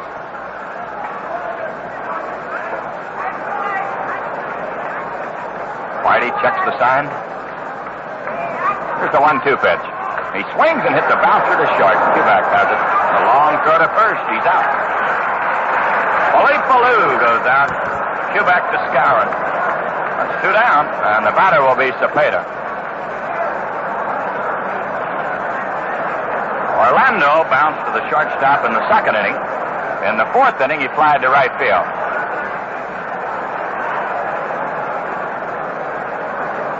Here's the pitch. Curveball hit on the ground to first base. Skowron has it, steps on the bag, and Cepeda is out. The Giants go out. 1, 2, 3. No runs, no hits, no errors, no one left, and the score at the end of the first half, the 6th inning, the Giants 2 and the Yankees nothing. When you look at that one, what kind is it? That, my friend, is a 63 Dodge. I'll take it. The dependable 1963 Dodge, the beautiful way to go in the low-price field. Dodge is a full 6 inches longer than last year, with a broader lower hood, a canopied roof that extends over the rear window to protect you from the rays of the sun, a longer, deeper trunk. And the 63 Dodge is richly tailored inside. Interior cloth fabrics are made of 100% nylon warp. Steering wheels match 33 different trim color combinations. Inside, outside, in every detail, the new Dodge is the beautiful way to go in the low-price field. See them at your Dodge dealers, the 1963 Dodge Dependables, a product of Chrysler Corporation. Where quality is engineered into every car. Well, we go into the bottom of the sixth inning. The Giants are out in front by a score of 2-0. Tom Trash will be the leadoff man for the Yankees. He'll be followed by Mickey Mantle and Roger Maris. Bob Bowen doing the pitching for the Giants. He came on in the fifth inning, pitching in place of Juan Marichal, the starting pitcher. Juan injured his finger, attempting a bunt.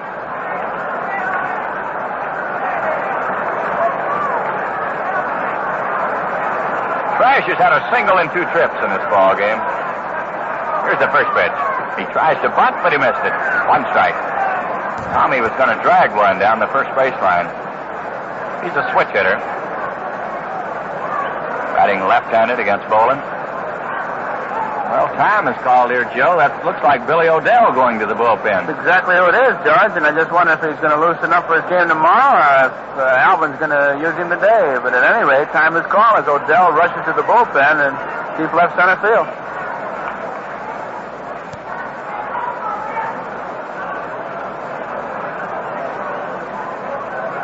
A 1-strike count to Tom Trash. Bolin ready. Here's the pitch. He swings and misses. Strike 2. Well, this fellow Bolin has thrown nothing but strikes since coming on.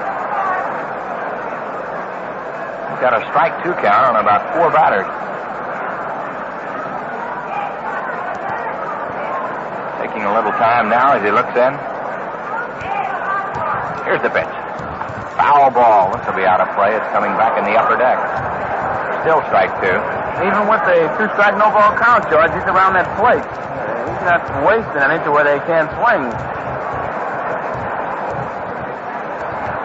A 2-0 ball game here in the bottom of the sixth inning. The Giants lead the Yankees. The pitch to Tom Trash. He swings and misses. Knock him out. That's 1 away, and the batter will be Mickey Mantle. Mickey's 0 for 2 in this game. He struck out both times. Haller moving out to the mound once again, saying something to Bolin, probably reminding him how they're trying to pitch Mickey today. This will be Bolin's first time to face Mickey. If it continues the same pattern, it'll be strength against strength. Mantle, a good fastball hitter against Bolin, who has been throwing nothing but fastballs. Here's the first pitch. Change of pace outside. 1 ball, no strike.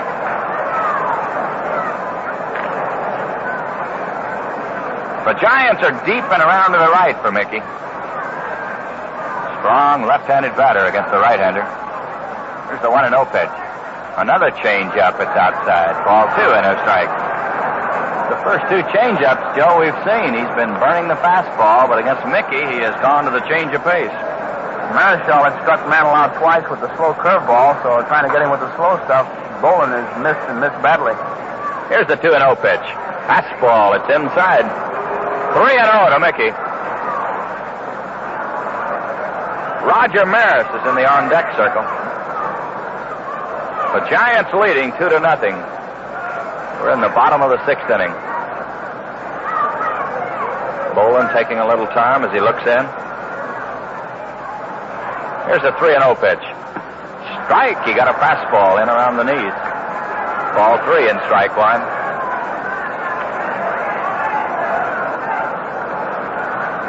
One out with no one on here in the sixth inning. Here's a 3-1 pitch. Outside, another changeup, and Mantle draws a base-on ball. So the Yankees have a runner at first base, 1 out, and Roger Maris the batter.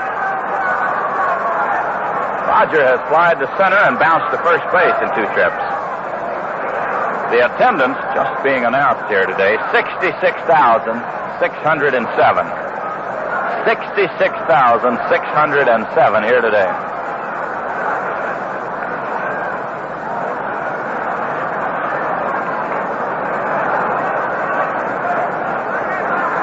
Bolin comes to a set position. The pitch to Maris, a foul ball down the left field line. It's been curving back into the crowd. 1 strike. Well, I know it's tough on those fielders, Joe, because some of these foul balls, when they leave the bat, Have to take a double look at him to find him. Excuse me, Don. His white shirts don't help any too much. Here's the pitch. Strike two. Fastball right around the knees. 2 strikes to Roger Maris. This has been a familiar pitching pattern for Bob Boland as he is getting 2 quick strikes over to most of these batters. Checks his runner at first base. Now he makes a throw to first. Mickey back in town.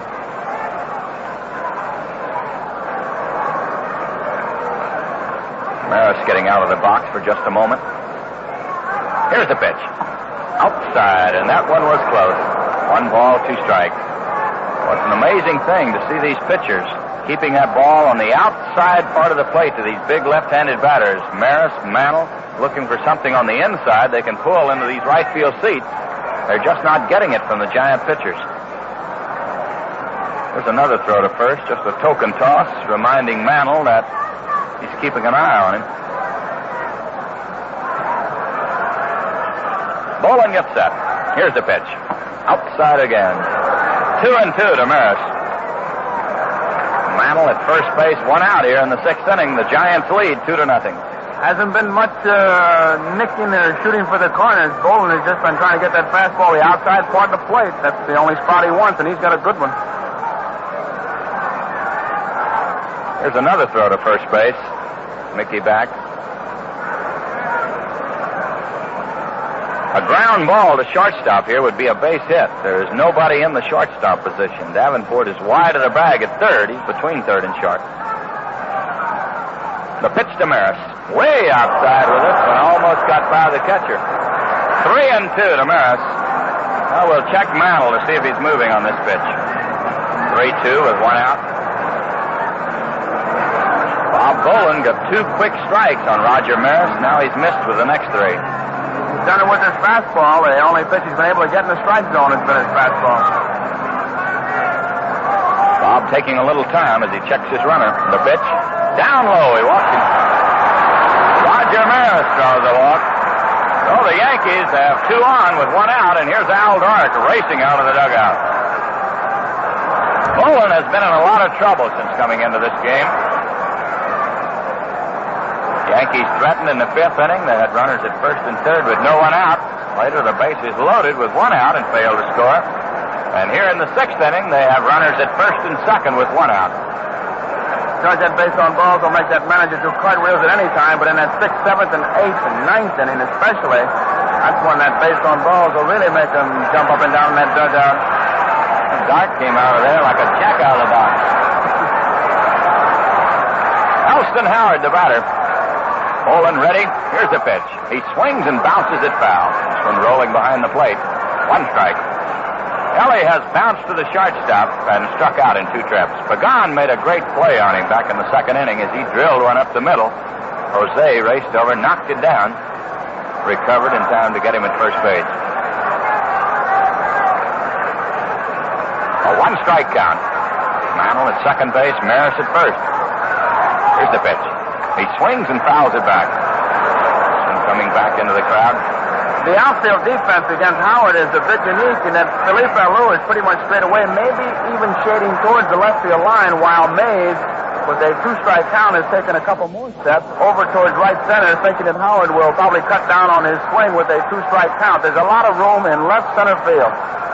Boland gets set. The pitch to Howard. He swings and hits a fly ball into right center. Harvey Keene is over there, makes the catch.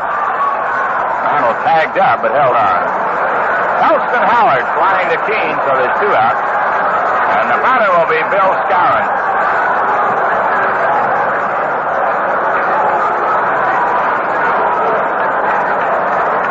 Skowron has had 2 hits and 2 trips. He tripled in the 2nd, singled in the 5th. Giants leading 2-0 here in the bottom of the 6th inning. The Yankees have 2 on with 2 outs. Moose, a big right-handed batter, right down the end of the bat. Boland delivers. He swings and misses. Fastball around the letters. 1 strike. Tom Tresh opened this inning by striking out. Mantle and Maris both walked. Elston Howard has just flied to Keene in right field. Here's the pitch to Skowron. It hit his bat, so it's off to the right. Moose was trying to get out of a whale, an inside fastball. So it's strike two.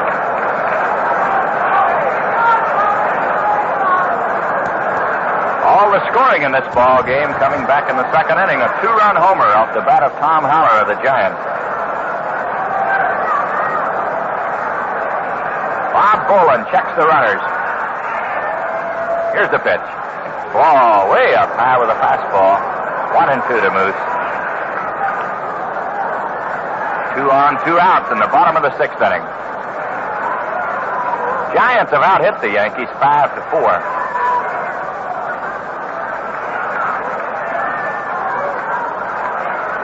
Bolin takes a little time, gets the sign. Here's the 1-2 pitch. Ball, it's up high. 2-2 to Moose Skowron. Howard is having just a bit of trouble picking up that ball on the 2-strike, no ball count. The high inside pitch he caught in his weapon, and this one he caught in his weapon. You could see as he walked out in front of home plate that he was just kind of taking a personal inventory to just kind of settle down a bit. Giants were complaining after the ball game yesterday about the people in center field, a tough background to hit and catch. Here's the 2-2 pitch. Inside, a fastball that pushed him back. 3-2 to Skowron. That means the runners will be moving. They have a large curtain here in center field that they leave up during the regular season when they don't have these big crowds, but with a capacity house, they have to let the curtain down so that people can see the ball game through there. And that gives a bad background for the batters as they're looking into a bunch of white shirts out there today. Bolin set. Here's the 3-2 pitch. He swings and hits a ground ball. It's into left field. Here's a run coming in. Harris on his way to third. He'll hold up. Skowron hit a ground ball just out of the reach of Pagan into left field. And it's a 2-1 ball game in favor of the Giants.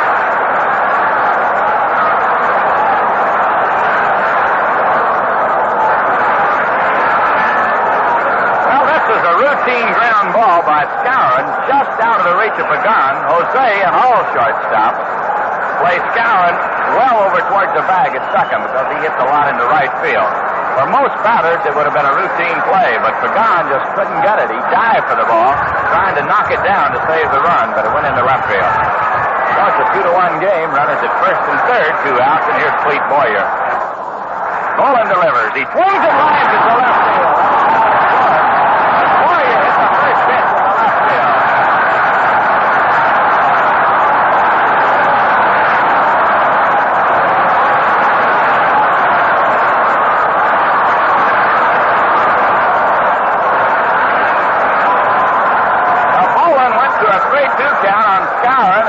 Pitches later, it's a brand new ball game as Skowron bounced a single into left, scoring Mantle, and Clete Boyer hit the first pitch, a line drive between third and short into left. Maris scoring, Skowron stops at second. It's all tied at 2-2, and Joe, I think we're going to get a pitching change. Looks that way. Alvin Dodge is out there, and George, how many times have you heard it on the bench? I know I've heard it a zillion times. I've had to try to explain it a few million times about the base on balls from the fifth inning on, and they've come home to really haunt here as the base on balls to Mantle and the base on balls to Roger Maris. The 2 runs are up on that scoreboard.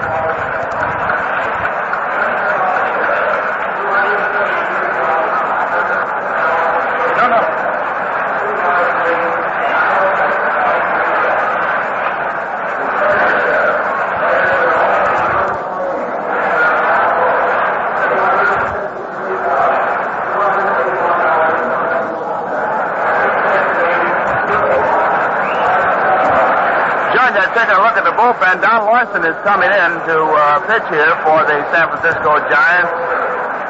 Big Don making his way in. Alvin Darcy is still on the mound waiting for Larson. Tom Howard is out there along with Bob Bolin. So it's all tied up here.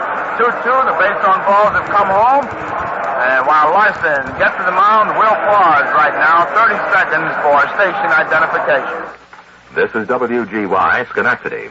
You know, it takes a special something extra to be a major league ball player, or anything else that rates as the very best. Take Saratoga Vichy, for instance. Saratoga's naturally good, naturally lively spring fresh flavor adds that extra snap and extra sparkle to every drink. In fact, Saratoga Vichy has such extra tantalizing flavor, well, it's delicious all by itself. Next time you get that great big thirst, enjoy the extra satisfaction you get only from Saratoga Vichy with the yellow label. Coming on to pitch here in the sixth inning. The Yankees have tied the score. 2-2. They have runners at first and second. 2 outs. Whitey Ford is scheduled to be the batter, but you hear the tremendous roar going up here in the stadium, and Yogi Berra is coming out of the dugout to bat for Whitey Ford.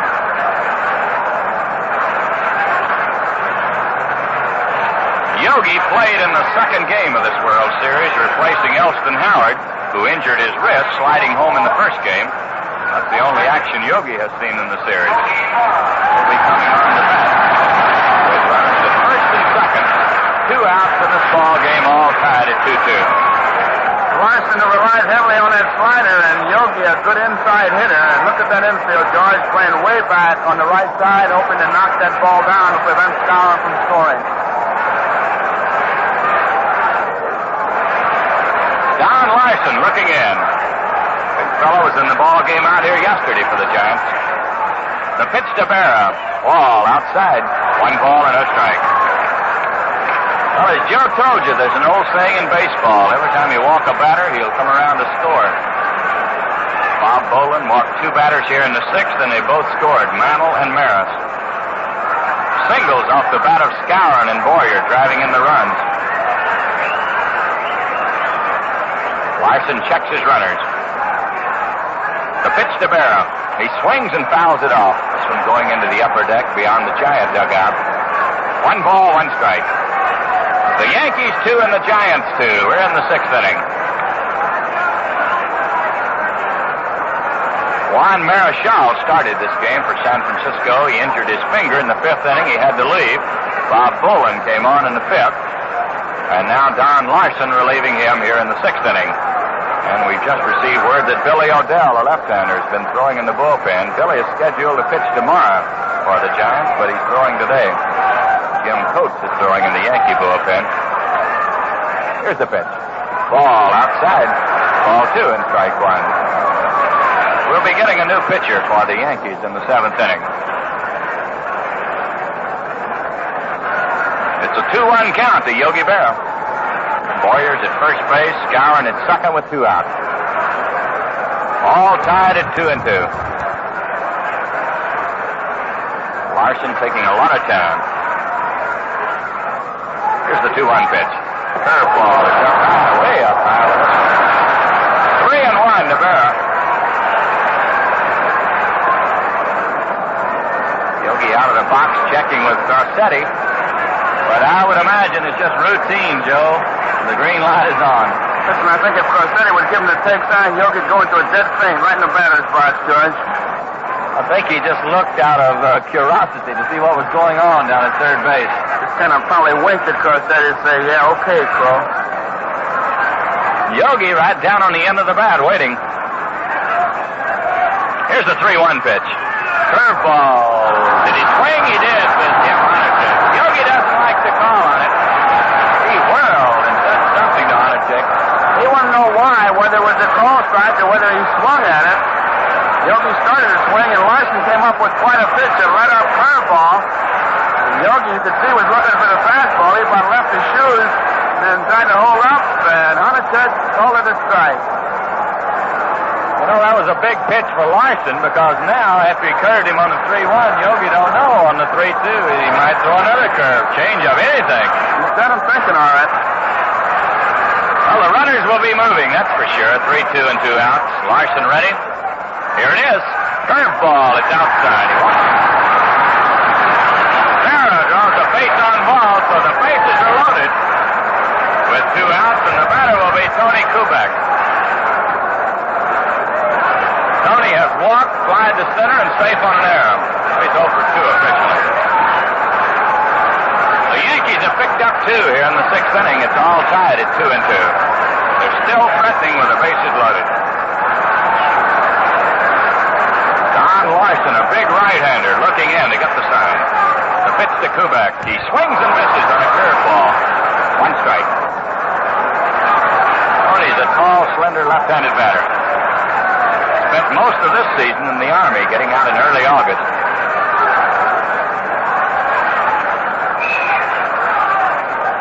A one-strike count. Giants straight away, not too deep. Here's the pitch. He swings and misses. Strike two to Quebec.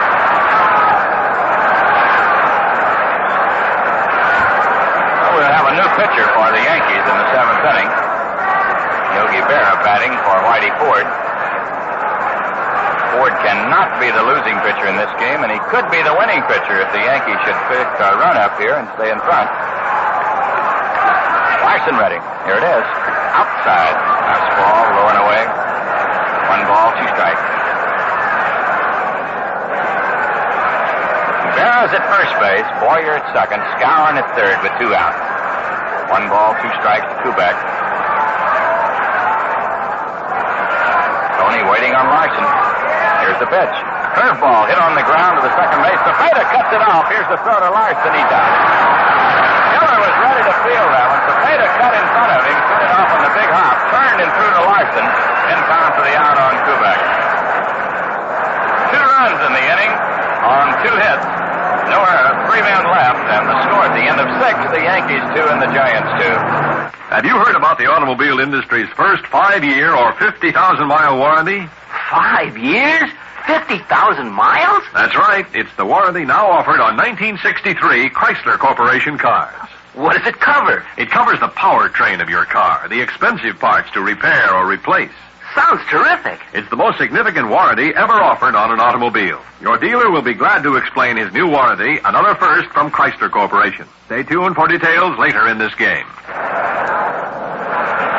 Well, at the end of 6, the Yankees have 2 runs on 6 hits and no errors. The Giants have 2 runs on 5 hits, and they've made 1 error. The error did not contribute to the scoring in this ball game, although it put the Giants in a hole back in the 5th inning. We're getting a new pitcher for the Yankees here in the 7th inning. It'll be Jim Coates, a tall, slender right-hander. Whitey Ford going out for the pinch batter in the bottom of the 6th inning. Berra batted for him and drew a walk. Now, while we're waiting for Coates to take his warm-up tosses, let's pause 30 seconds here for station identification. This is WGY Schenectady. You know, it takes a special something extra to be a Major League ball player, or anything else that rates as the very best. Take Saratoga Vichy, for instance. Saratoga's naturally good, naturally lively spring fresh flavor adds that extra snap and extra sparkle in every drink. In fact, Saratoga Vichy has such extra tantalizing flavor, it's delicious all by itself. Next time you get that great big thirst, enjoy the extra satisfaction you get only from Saratoga Vichy with the yellow label. Tom Haller and the shortstop, Jose Pagan. Sure, it's just a crazy thought with Coach coming out of the bullpen. I wonder who's the captain now. Bud Daly and Marshall Bridges, they got a big thing going out there in that bullpen. Who's the captain? Coach is out of there now. They might have had an election. 1 vote for Daly and 1 for Bridges. It's all tied at 1-1. Here's Davenport. He struck out his first time at bat. Bounced to the shortstop in the 5th inning. He's 0 for 2. Coach gets ready, and the first pitch is a curve up high. 1 ball, no strike. The Giants got 2 in the 2nd. The Yankees tied it with 2 in the 6th.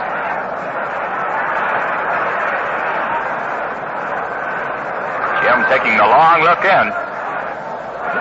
Here's the 1-0 pitch. Fastball is down low. A ball, 2, and a no-strike count.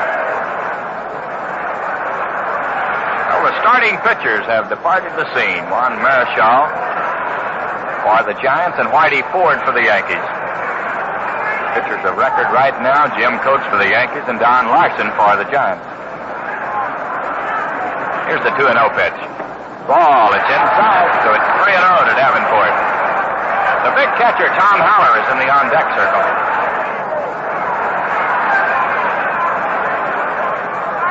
Top of the 7th inning. No one out, no one on. Coates gets ready. Here's the 3-0 pitch. Strike. He got a fastball over. Davenport, of course, taking all the way on that one. Trying to work his way on there. A ball 3 and a strike 1 count. The lights have been on here at Yankee Stadium since about the 3rd inning. Here's the pitch. Ball way inside. He almost hit him with a 3-1 pitch. Davenport on the walk. To bring up the catcher, Tom Howard. Tom's had 2 hits and 2 trips. He had a 2-run homer in the 2nd inning, single in the 5th inning. Pete Boyer, the 3rd baseman, has moved into the mound for a short conversation with Coates.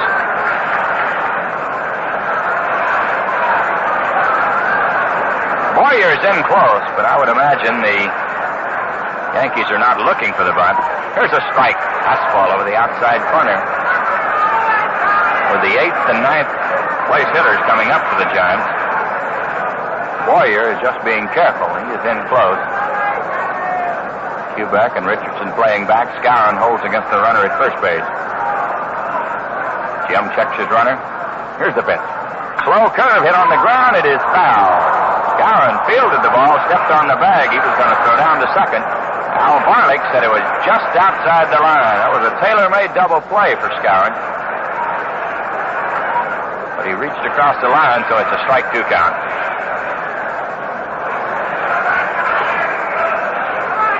Jose Pagan is waiting in the on-deck circle.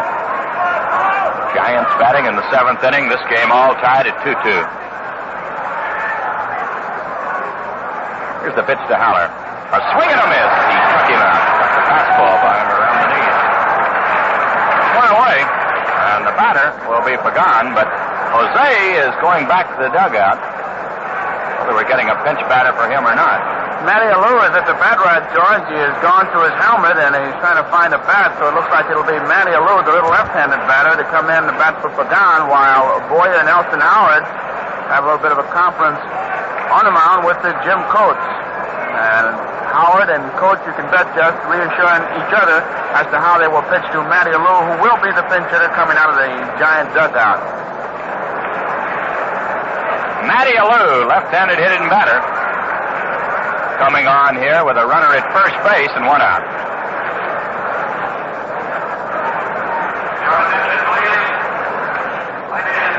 Matty got into yesterday's ball game. Remember in yesterday's ball game, Boyer was playing in on the grass and wide at third base, and it was Alou who tried to slap one by him right to Boyer, and Boyer had to wait for Bobby Richardson to come on over because Richardson, as he is right now, is protecting that hole between first and second. Skowron has to hold the base runner close. There's a quick throw to first base. Davenport back in time. Marshall Bridges, a left-hander, is throwing in the bullpen for the Yankees. Here's the pitch to Alou. Curve, it's in the dirt. Howard makes a nice stop. He blocked the ball and rolled out in front of the plate. No chance for Davenport to move up. 1 ball, no strike. Davenport opened this inning with a walk. Tom Howard, that was a strikeout victim. And now Matty Alou, a left-handed batter, coming on for Jose Pagan. Boyer is playing about 6 or 7 steps in front of the bag at third base. He's right in on the grass, practically shaking hands with Alou. He's protecting against the bunt. Matty, a very fast base runner. Here's the 1-0 pitch. Foul ball down the left field line as Matty, Joe, as you said, trying to slap that ball by Boyer at third base. Boyer, in addition to, I'm sure, George, checking against the bunt, is challenging Alou by coming in, just tempting him to hit that way, daring him more or less. And he got away with it yesterday. And he's right in on the grass. Jim Coates trying to get him out here in the 7th inning. Giants 2 and the Yankees 2. A runner at first base with 1 out. Coates gets set. Here's the pitch. Ball outside. Ball 2 and strike 1. Matty taking a little time now as he takes a couple of turns around the batter's box.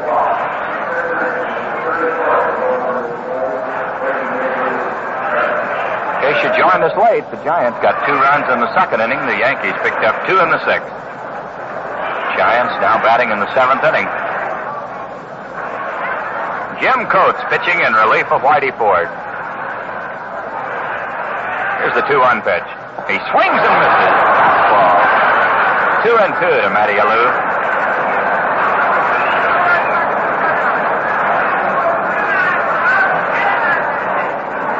Sort of a war of nerves going on here between Alou and Coates. Matty taking a lot of time between pitches. As he gets ready, then Coates is off the rubber. Boyer checking with the dugout as to where they want him to play. He's dropped back and wide of the bag. Jim gets set. Here's the pitch. Ground ball down the left field line by Boyer. It's going to be trouble. Here's Alou on his way to second. Davenport to third base, and he'll hold up at third. As Matty Alou bounced one by Boyer at third base down the left field line. And the Giants have runners at second and third with one out. George, with 2 strikes, he dropped back and went wide on instructions from the dugout, and that's where Matty Alou hit it between Boyer and the bag. And looks like Ed Bailey is coming out of the Giant dugout. He'll be the pinch hitter for the pitcher Larson. You're right, Joe. Here's Ed Bailey coming out, swinging a couple of bats. He's going to be batting for Don Larson. And the Giants are threatening here in the 7th inning. 2 on with 1 out. There's Ralph Houk, the Yankee manager, bouncing out of the dugout. He might bring a left-hander on, Joe. He's had him warming up, and he waited until Bailey was announced before he came out of that dugout, and the way he's walking out there. He's going to make a move, George. He's indicated he wants the left-hander to be brought in, and Marshall Bridges has been warming up.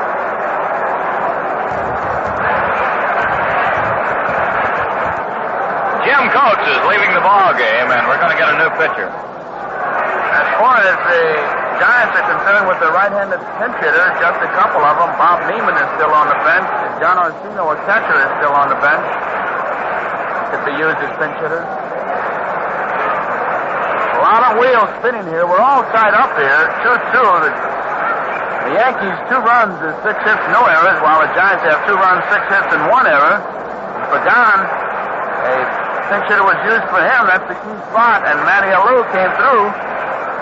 Davenport opened with that base on balls, and there it is again, George. That's cartwheel Charlie, boy. That'll spin those managers quicker than anything I know. That base on balls is at third base right now with 1 out. Matty Alou is down at second, and Marshall Bridges, a left-handed pitcher, is coming on here in the 7th inning.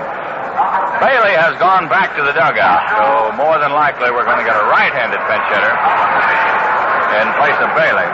As Joe told you, Bob Neiman is over there, and it's going to be Burley Bob. He's bouncing out of the dugout, a couple of war clubs.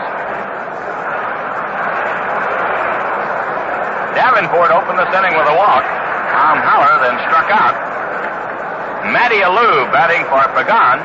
After getting 2 strikes on him, bounced a ground ball between Boyer and the bag into the corner in left field, sending Davenport to third, Alou winding up at second base.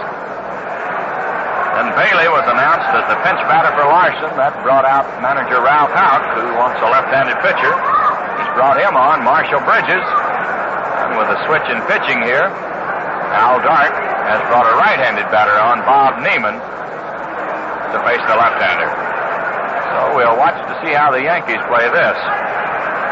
This game all tied at 2-2, and Houk, of course, does not want to give up a run here if he can help it. In the early part of the ball game, he might play his infield back and give up a run. But here, in the 7th inning, runs are very precious. Here's the announcement coming over the PA system that Bob Neiman, number 20, will be batting for Ed Bailey. And Bailey, who made the long trip in from the bullpen to the bench, now is going back to the bullpen, where he'll still be available to warm up the pitchers.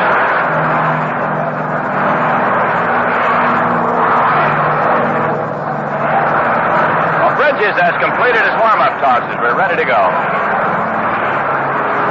Boyer is playing in close at third base. Skowron is in close at first. And they're going to give the intentional pass to Neiman. That was the reason for the delay. Neiman is going to be walked intentionally. They want to pitch to Harvey Keene here, set up a possible double play at any base.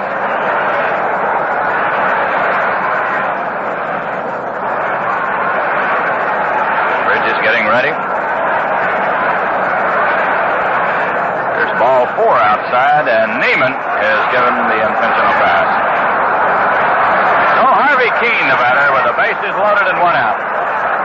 Bowman is coming in to run for Bob Neiman. Ernie Bowman, an infielder, will replace Bob Neiman at first base as the pinch runner. So they've got pretty good speed on the bases with Bowman at first base, the pinch runner for Neiman, Manny Lewis second, and Davenport at third base. One out, and Harvey Keene. Well, Harvey Keene stepping in. The base is loaded, one out. The ball game all tied at 2-2. Here's the pitch to Keene. Ball, it's down low. One ball and no strike. Boyer is in close at third. Rest of the infield back. They're going for the double play on Keene. Marshall getting ready. Here's the pitch to Keene. High pop fly on the infield. Boyer at third base is calling for it. The infield fly rule is in effect, and Boyer makes the catch. Harvey Keene pops to the third baseman. Well, there's two outs, and the batter will be Chuck Hiller, the second baseman.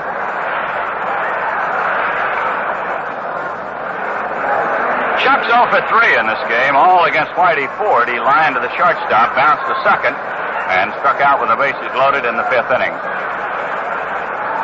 So Bridges relieves the situation a little bit for the Yankees, hitting Keene on the pop-up. Now he's facing the left-handed hitting second baseman. Here's the pitch. Hiller swings and misses. He tried to check it, but Honachek said he'd gone too far. One strike.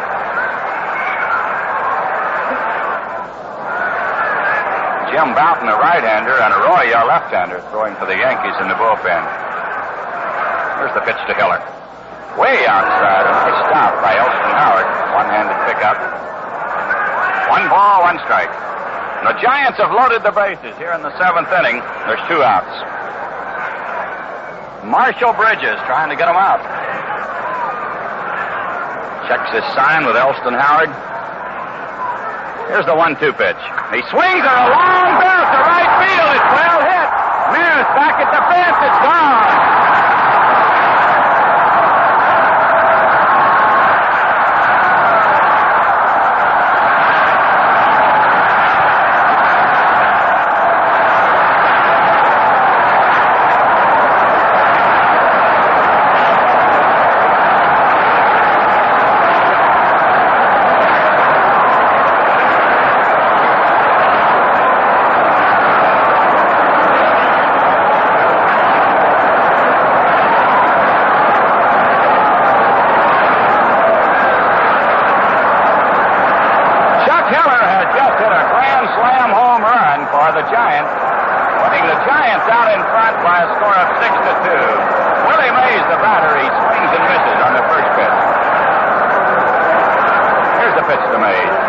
Ball wide to third. Boyer, a good play. The throw to first, he's out. Willie Mays goes out, turn to first. The Giants pick up 4 runs in the inning on 2 hits. No errors, no one left, and the score at the end of the first half, the seventh inning. The Giants 6 and... Georgie's got some changes to make here. Not only Odell, but Matty Lewis replacing Keene in right field. Houck is going out to check with Honachek, and Ernie Bowman is staying in the ball game at shortstop. It's Davenport at third, Bowman at short, Hiller at second, Cepeda at first base, Matty Lewis in right field, Mays is in center field, Felipe Lewis in left field. Holler is still a catcher, and Billy Odell has come out of that bullpen and come on in relief here. So Alvin Darker is not worrying about tomorrow. He's going to win them one at a time. Well, it's 6 runs on 7 hits and 1 error for the Giants. The Yankees have 2 runs on 6 hits, and they have no errors. A grand slammer by the rookie second baseman, Chuck Hiller. Here's the changes coming over the PA system. Bowman batting 9th and playing shortstop. Lou, of course, playing right field, will have to bat in the number 8 position as he batted for Pagan.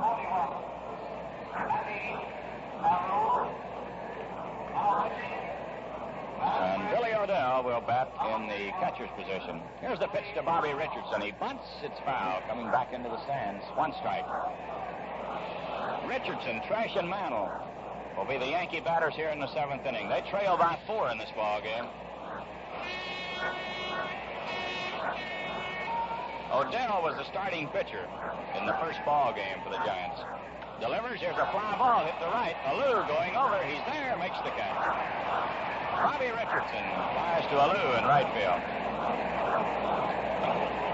1 out, and the batter will be Tom Tresh. Tom will be batting right-handed against the left-hander Odell.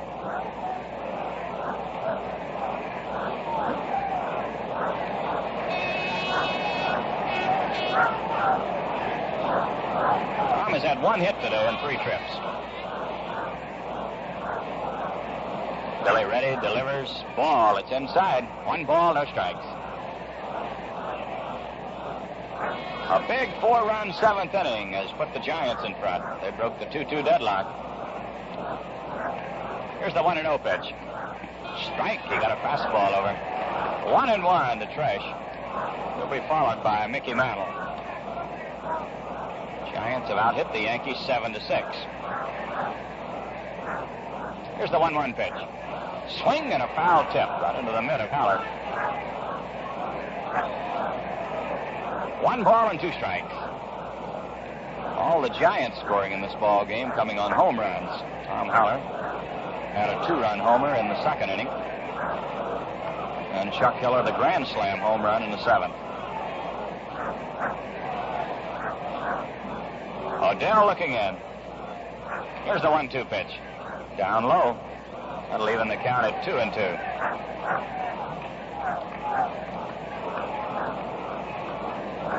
We're in the bottom of the 7th, 1 out with no one on. Odell shaking off a sign before he gets one he likes. Here it is.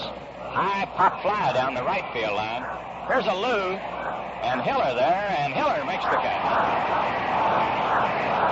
Just outside the line in foul territory, Chuck Hiller racing in front of Matty Alou to make the catch off the bat of Tom Tresh. It's 2 down, and the batter will be Mickey Mantle. Mickey has struck out twice and walked today. He walked and scored the first Yankee run in the 6th inning.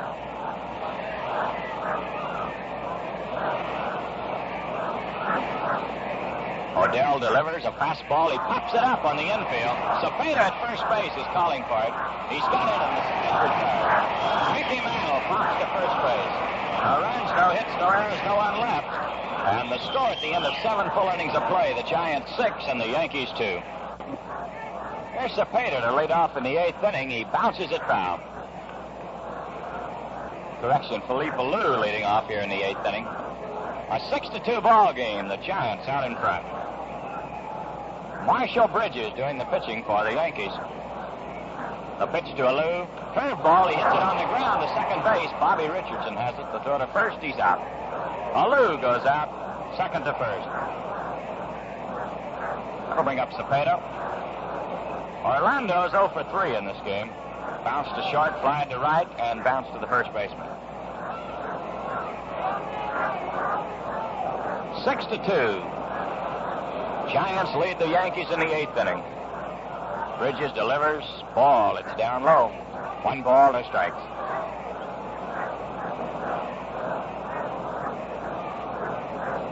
Cepeda right down on the end of the bat, waiting.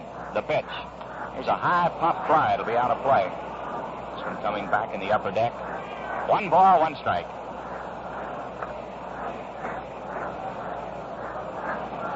One out with no one on. We're in the 8th inning. Giants got 2 in the 2nd. The Yankees tied it with 2 in the 6th. And Chuck Hiller's grand slam home run in the 7th inning put the Giants in front. Here's the 1-1 pitch. A swing and a foul. This one coming back to the screen. 1 ball, 2 strikes. Jim Davenport is in the on-deck circle for the Giants.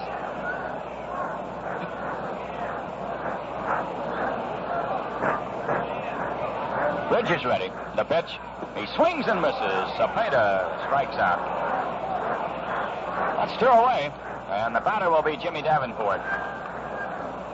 Jimmy's 0 for 2 officially. Struck out in the 2nd. Bounced to the shortstop in the 5th, and he walked in the 7th inning. The first pitch. Down low, he checked his swing. 1 ball, no strikes. Giants 6 and the Yankees 2 here in the 8th inning. Here's the 1-0 pitch. Down low. Scooped out of the dirt by Elston Howard. Ball 2 and no strikes. Bridges had the bases loaded with 1 out in the 7th. He got the ever-dangerous Harvey Keene on a pop-up to the infield. But then Chuck Hiller hit an inside fastball deep into the lower deck in right field. Here's the 2-0 pitch. Strike. He got the curveball over. A ball 2 and a strike 1 count. Davenport was looking for the fast one there. Bridges ready. The pitch. Ground ball foul down the third baseline. 2-2 to Davenport. Oh, and hit the tarp and skipped up into the seats. A souvenir baseball for a youngster. A ball 2 and a strike 2 count. Bridges gets ready. Here's the pitch. Down low, he got the curve in the dirt. 3-2.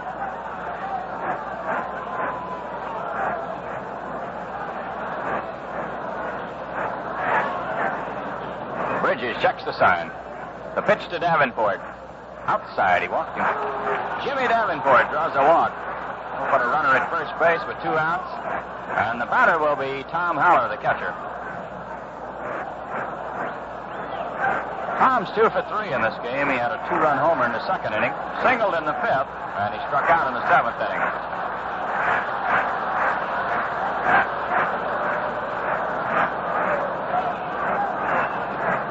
Tall left-handed batter. The pitch. Strike, a fastball at the knees. Yankees deep and around to the right for Howard. Bridges gets set. The pitch. Down low. 1-1. Skowron holds against the runner at first base. Everybody else back on the infield.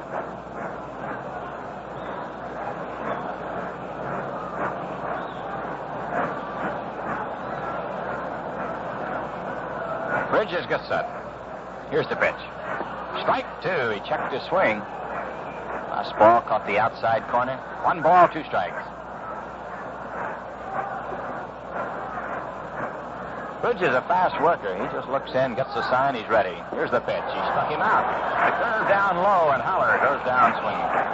No runs, no hits, no errors, 1 man left, and the score at the end of the first half, the 8th inning, the Giants 6 and the Yankees 2. Madge, there's one now. One what? The new compact Dodge Dart. Oh, little Bill sees that. It's the new family-size, family-priced compact, the 1963 Dodge Dart, one of the Dodge dependables, featuring roomier design, more space for storage under its uncluttered rear deck, ample headroom for you under its clean, flat roof. And there's traditional Dodge luxury and dependability in every inch. Roof headlinings are made of perforated vinyl to absorb sound. New bumpers are beefed up for more protection. And Dart's standard 170 cubic inch engine, engineered by Chrysler Corporation, will deliver power and performance unmatched in its class. See the compact dependable, the 1963 Dodge Dart, a product of Chrysler Corporation. Where quality is engineered into every car. Now we move along into the bottom of the 8th inning. The Giants out in front 6-2. Roger Maris will be the leadoff man. He'll be followed by Elston Howard, then Bill Skowron. Rog is 0 for 2 in this game. He's flied to center and bounced to first base. In the 6th inning, he drew a walk. He'll be facing Billy O'Dell for the first time. Billy gets ready, and here's the first pitch. Fastball is too high. 1 ball and no strikes. Once again, the Giants have gone into the shift against Maris. 3 infielders on the right side. The 1-0 pitch. Strike. He got a fastball over. 1-1 to Maris. Rod's wanting Honachek to have a look at the baseball. Jim puts it out of play. They're putting new baseballs in, but both catchers are rubbing them up again, and they're getting spots on them for their pitchers, so if they get away with some pitches, they're doing a pretty good job of it. Here's the 1-1 pitch. He swings and misses. 1 ball, 2 strikes.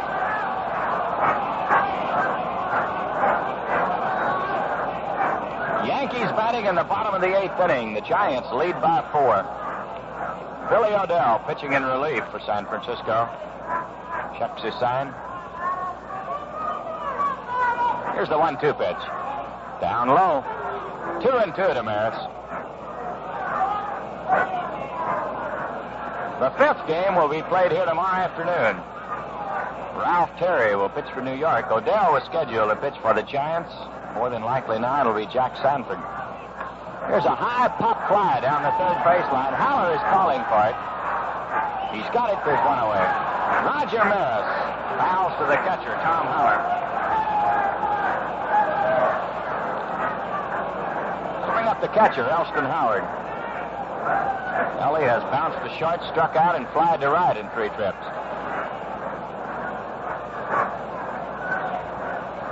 O'Dell has put down 4 men in a row since coming on in the 7th inning. The pitch to Howard, a swing and a miss. 1 strike. Billy is just blazing the fastball. He has thrown very few curves. Left-hander gets ready. Here's the pitch. Inside, he pushed him back with this one. 1 ball, 1 strike.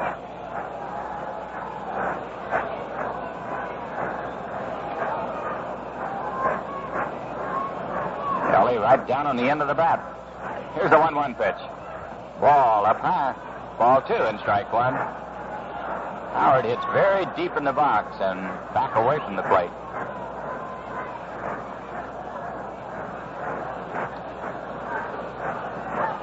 We're in the bottom of the 8th inning. 1 out with no one on.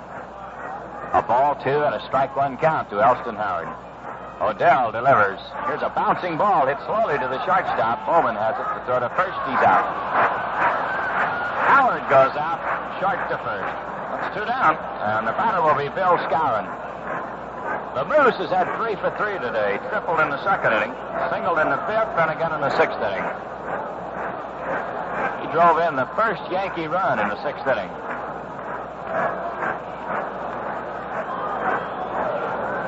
Batting now with 2 outs and no one on. He swings and hits a ground ball foul down the third baseline. 1 strike. O'Dell got the fastball in on his fist and he pulled it foul.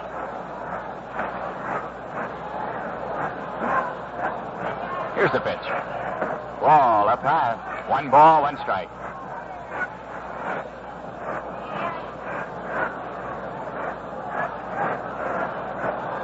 Billy O'Dell looking in. Takes a little time before he gets the sign. Here's the 1-1 pitch. Swing and a miss. Fastball around the knees. 1 ball, 2 strikes. The Moose had a riffle at it, but O'Dell pumped it right on by him.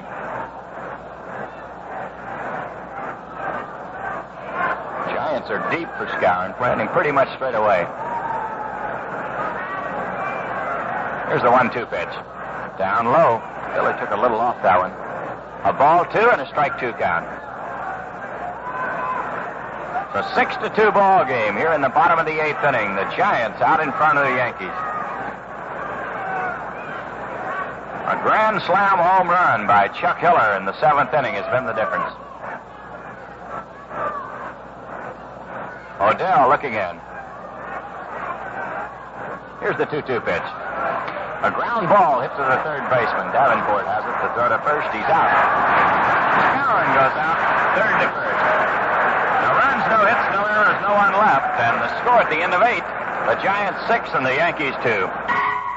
Hey, isn't that a beauty? What kind is it? That's the new compact Dodge Dart. No fooling. The Dependables are here, and they're introducing the new 1963 bucket seat Dodge Dart GT, the new family-size, family-priced compact. Family-size room in its big back seat, in its big trunk that features a low sill for easy loading. Dart GT combines compact economy with its big car roominess. And there's big car performance, too, in the standard 170 cubic inch engine. Dependable power, economical power. Whatever the size of your family, take them all to your Dodge dealers and test drive the new Dodge Compact in a large economy size. The dependable Dodge Dart for 1963, a product of Chrysler Corporation. Where quality is engineered into every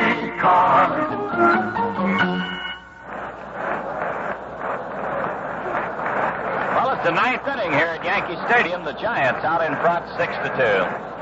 Matty Alou will be the leadoff man. He'll be followed by Bowman. Here's the first pitch. Strike. He got a curveball over. 1 strike to Matty Alou. And the pitcher, Billy Odell, will be the third batter. Here's a curve outside. 1 ball, 1 strike. Alou had a double his only time at bat. That was in a pinch hitting role in the 7th inning. Here's a bouncing ball to the shortstop. Kubek will have to hurry. Here's the throw. He is safe at first base. A high hopper to the shortstop, and Alou beat it out for an infield single. Kubek made a good play. He rifled the ball over to Scour, but not in time. That little Matty Alou can really run, George. Once that ball got up as high as it did, you knew it was going to be trouble for Kubek. If he gets away from that plate in real good shape, and with that extra speed that he has, it's a real job to try to get him. Ernie Bowman, the shortstop, stepping in. Little right-handed batter. Here's the pitch. Ball down low. He squared around, ready to bunt. 1 ball and no strikes. A runner at first base with no one out here in the 9th inning.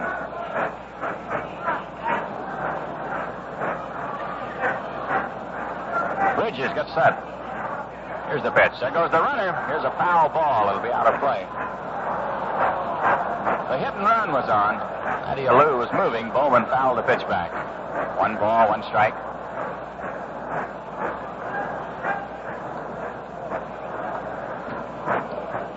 Ernie out of the box right now, checking with Whitey Lockman at third base. Here's the pitch. He swings and hits a fly ball in the shallow right field. Maris racing in over near the line is there, and he makes the catch. Bowman out on a fly to right. Moving up the pitcher, Billy Odell. Nice round of applause for Billy as he comes on. The Yankees will be looking for the bunt in this spot. Runner at first base with 1 out.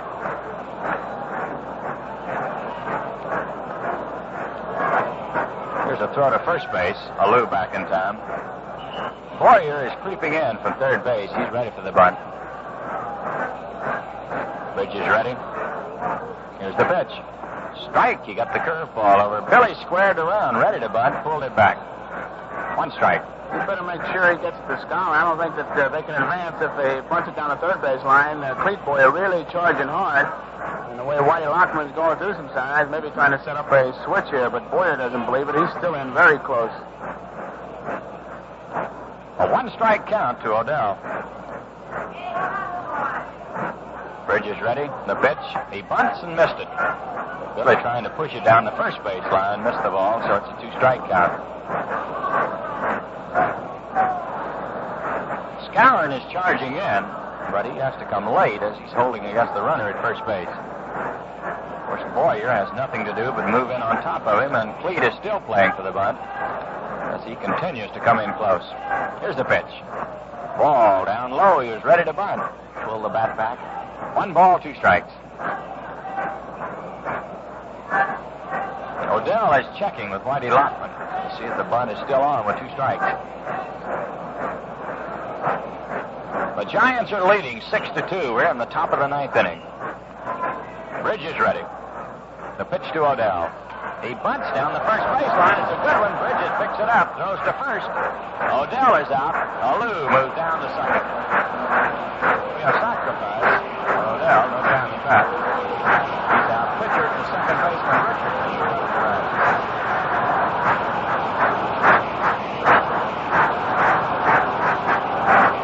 Runner at second base. 2 down, and here's Chuck Hiller getting a nice round of applause. This youngster had a grand slam home run in the 7th inning that broke a 2-2 tie.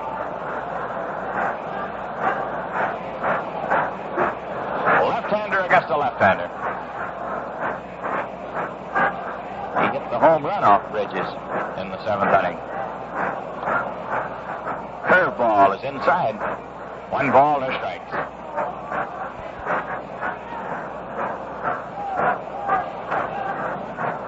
Marshall checks the sign. Here's the 1-0 pitch. He swings and hits a ground ball slowly towards second. Bobby Richardson throws to first. It's in the dirt, and it goes into the Yankee dugout.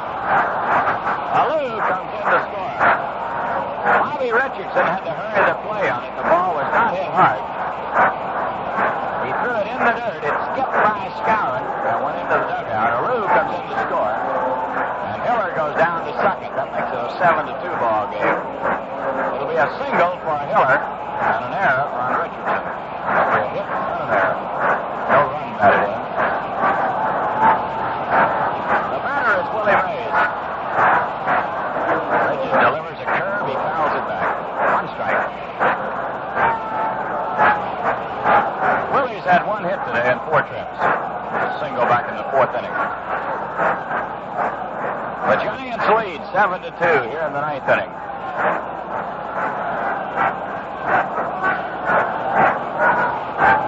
The pitch to Mays. Curveball up high. 1 ball, 1 strike.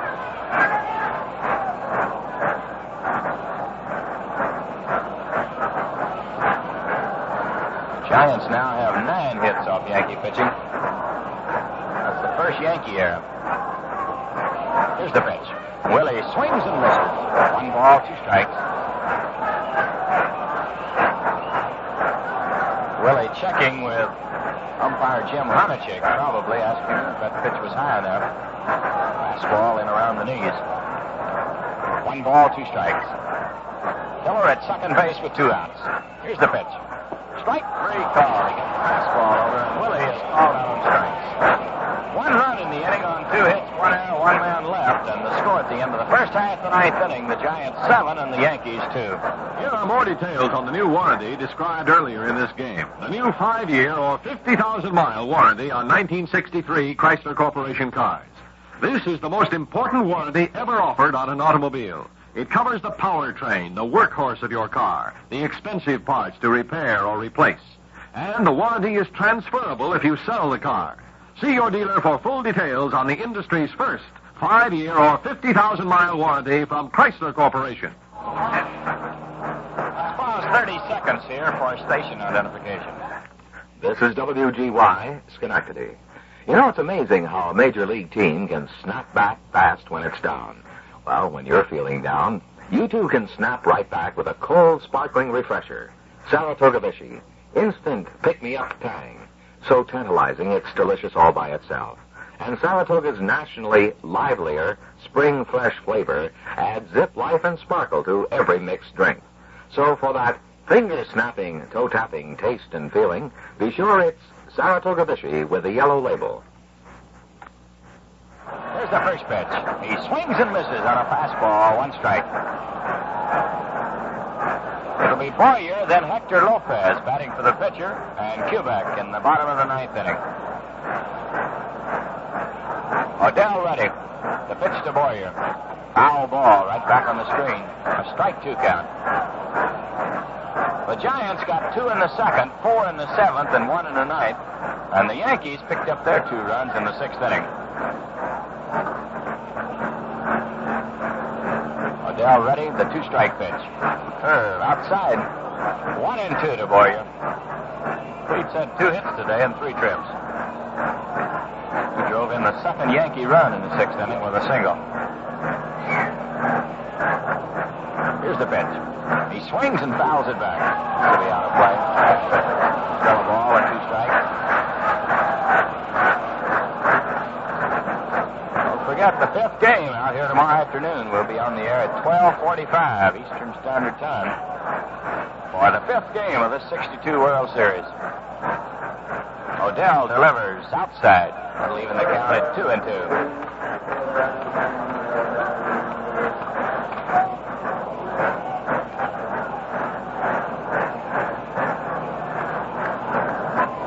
Here's the 2-2 pitch. Curve, it's up high. 3-2 to Boyer.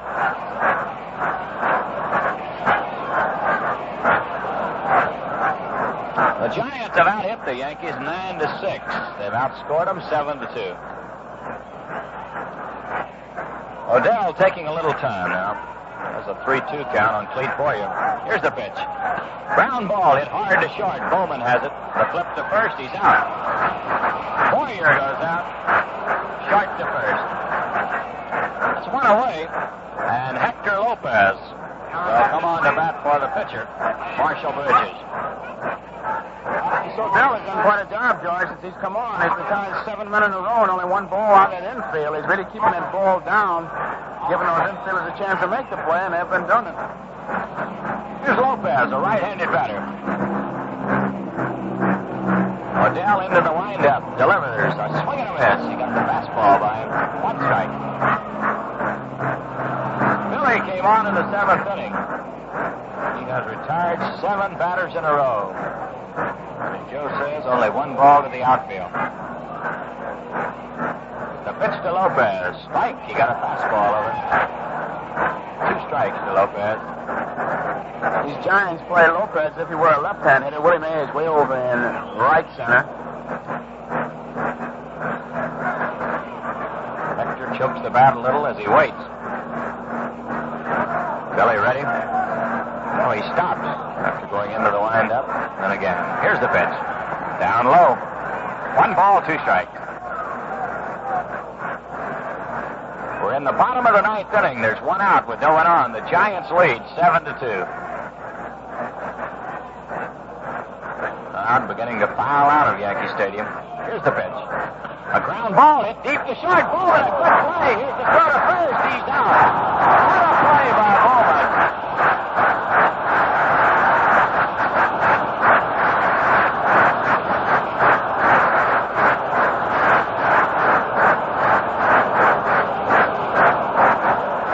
Well, we've seen Pagan perform miracles around shortstop for the Giants, but Ernie Bowman just came up with a sparkler. They went far to his right, dived and got the ball and threw to first in time to get Lopez. 2 down, and here's Tony Kubek. The first pitch, he swings and fouls it back. 1 strike to Kubek. Even after Bowman fielded the ball, it looked like he had no chance to get Lopez, but he came up and rifled it over to Cepeda. A swing and a miss on a fastball. 2 strikes. George, I think the biggest surprise on the play was the big throw that he made. He didn't just flip it over there with the cherry flip to get him. He just gunned him out. Certainly did. It looked like he had no chance. The pitch to Kubek. Foul ball. This one out of play. 2 strikes to Tony Kubek, who represents the last hope for the Yankees here in the bottom of the 9th inning. They trail 7-2. Odell ready? Here's the pitch. Down low. Billy had started for the dugout. He thought he had him. 1 ball, 2 strikes.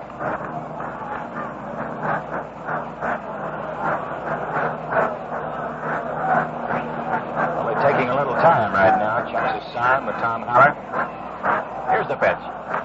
There's a fly ball down the left field line. If it stays fair, it's foul. That would have been trouble. Just outside the line, and then it bounces into the seats. Still 1 ball and 2 strikes to Tony Kubek.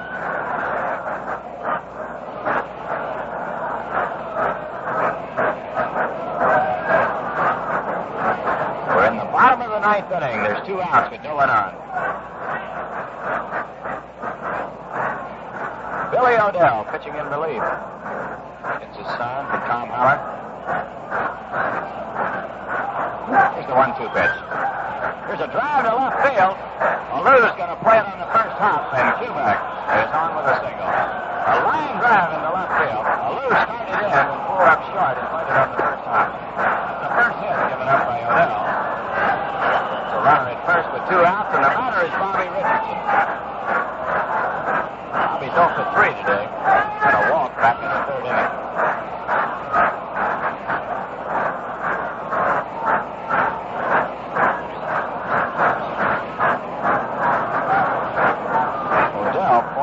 Center field for some reason. It's ready now. Here's the pitch. Bobby takes a strike around the knees. The attendance here today, 66,607.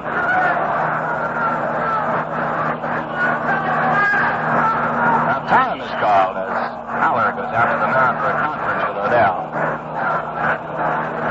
With 2 outs, you can bet they're not going to try to get cute, and Haller just wants to make sure that they are going to stay right on the straight and narrow and just throw strikes. A big 5-run lead. Go out and get the hitter. Bobby Richardson standing in, waiting. A 1-strike count. Here's the pitch. Curveball. He bounces it foul down the third baseline. Strike 2 to Richardson. Tony Kubek is on at first base with 2 outs. Odell had retired 8 batters in a row before giving up a single to Tony. Billy gets set. Here's the pitch. Down low. 1-2. Once again, Billy looking into Honachek. Thought the fastball was high enough. Giants are straight away, not too deep for Bobby. Cepeda is playing behind the runner at first, giving Kubek a lot of room. Here's the pitch. Foul ball. This one coming back to the press box. Still 1 ball, 2 strikes.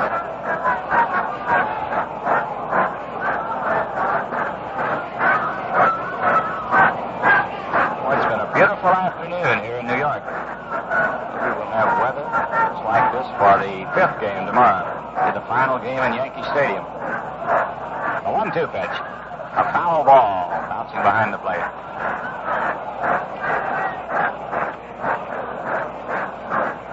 Still 1-2.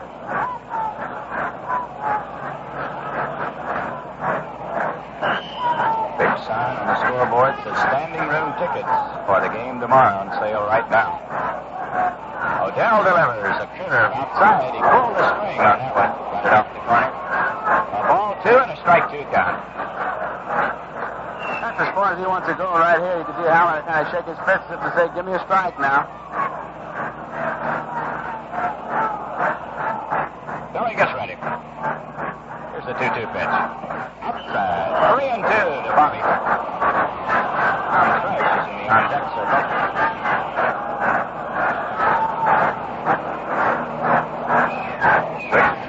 With a 2-strike count. Now it's 3-2. Here's the pitch. A ground ball foul down the third baseline. Still 3-2.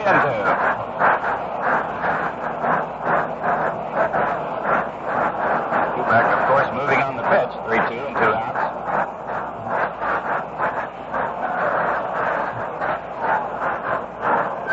Odell ready. Here's the pitch. There's a line drive in the left center field. It's going to drop in. Kubek is going to hold on at second base. Bobby Richardson lines one into left center. And the Yankees have runners at first and second. With 2 outs, the batter will be Tom Fresh.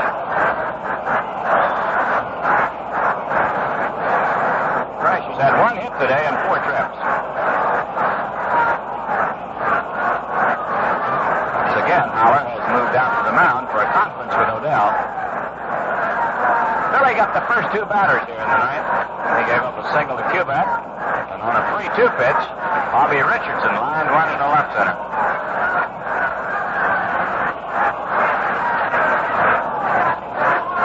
Trash batting right-handed against the left-hander. He fouled to the second baseman against Odell back in the 7th inning. Picks one up high. 1 ball, a strike. Going to start some action in the bullpen for the Giants. A little flurry down there.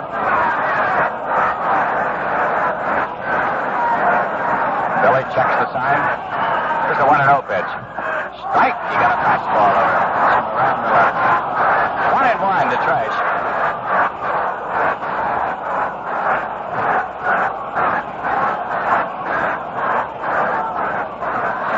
Tommy didn't like the call on that one. He's out of the box right now. Got a few words to say to Jim Honachek before getting back in. Odell ready. Here's the 1-1 pitch. A swing and a miss. He got the fastball by him. 1 ball, 2 strikes.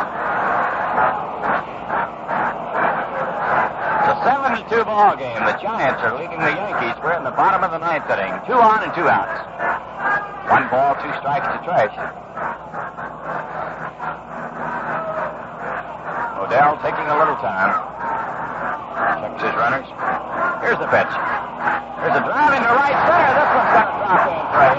Gilback is coming around third. He's coming in. The throw to the plate is not in time. Bobby Trish line one into right center. Gilback coming in to score. It's a 7-3 ball game.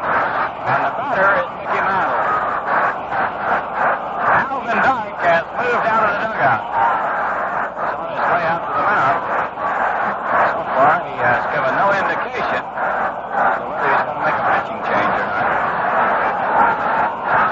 You well know, Judge, you watch that ball game constantly thinking about where that tying run is. It's 7-3 right now. It's still on the bench, but it's getting closer and closer. And Alvin Dark is going out to find out just what's going on between his pitcher and his catcher. Billy O'Dell's going to stay in. The big man to get it, that man at the plate. It's a mighty big one, Mickey Mantle. There are 2 outs, 7-3. It's a 4-run lead for the Giants. And that play by Ernie Bowman certainly looms mighty, mighty big. It does, Joe, and the run that the Giants picked up in the 9th inning is mighty big. Otherwise, Mantle would be the tying run at the plate right now. It's 7-3, the Giants leading. Mickey is hitless in this ball game today. The first pitch is a strike. Fastball right in there. Mickey's been on base one time. He walked back in the 6th inning. 2 on, 2 outs in the bottom of the 9th inning. Giants lead by 4. O'Dell ready. Here's the pitch. Mickey swings and fouls it back. This one back in the upper deck. A strike 2 count. Kubek, Richardson, and Tresh coming through with singles after the first 2 batters had been retired here in the bottom of the 9th inning.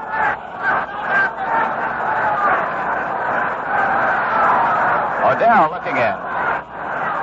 The pitch to Mantle. He swings and hits a grounder to short. Bowman has it to flip to second. He's out. Mantle bounces the shortstop, and the ball game is over. 1 run on 3 hits. No errors, 2 men left. And the final score of this ball game, the Giants 7, the Yankees 3. We'll be back in just 1 minute with a wrap-up.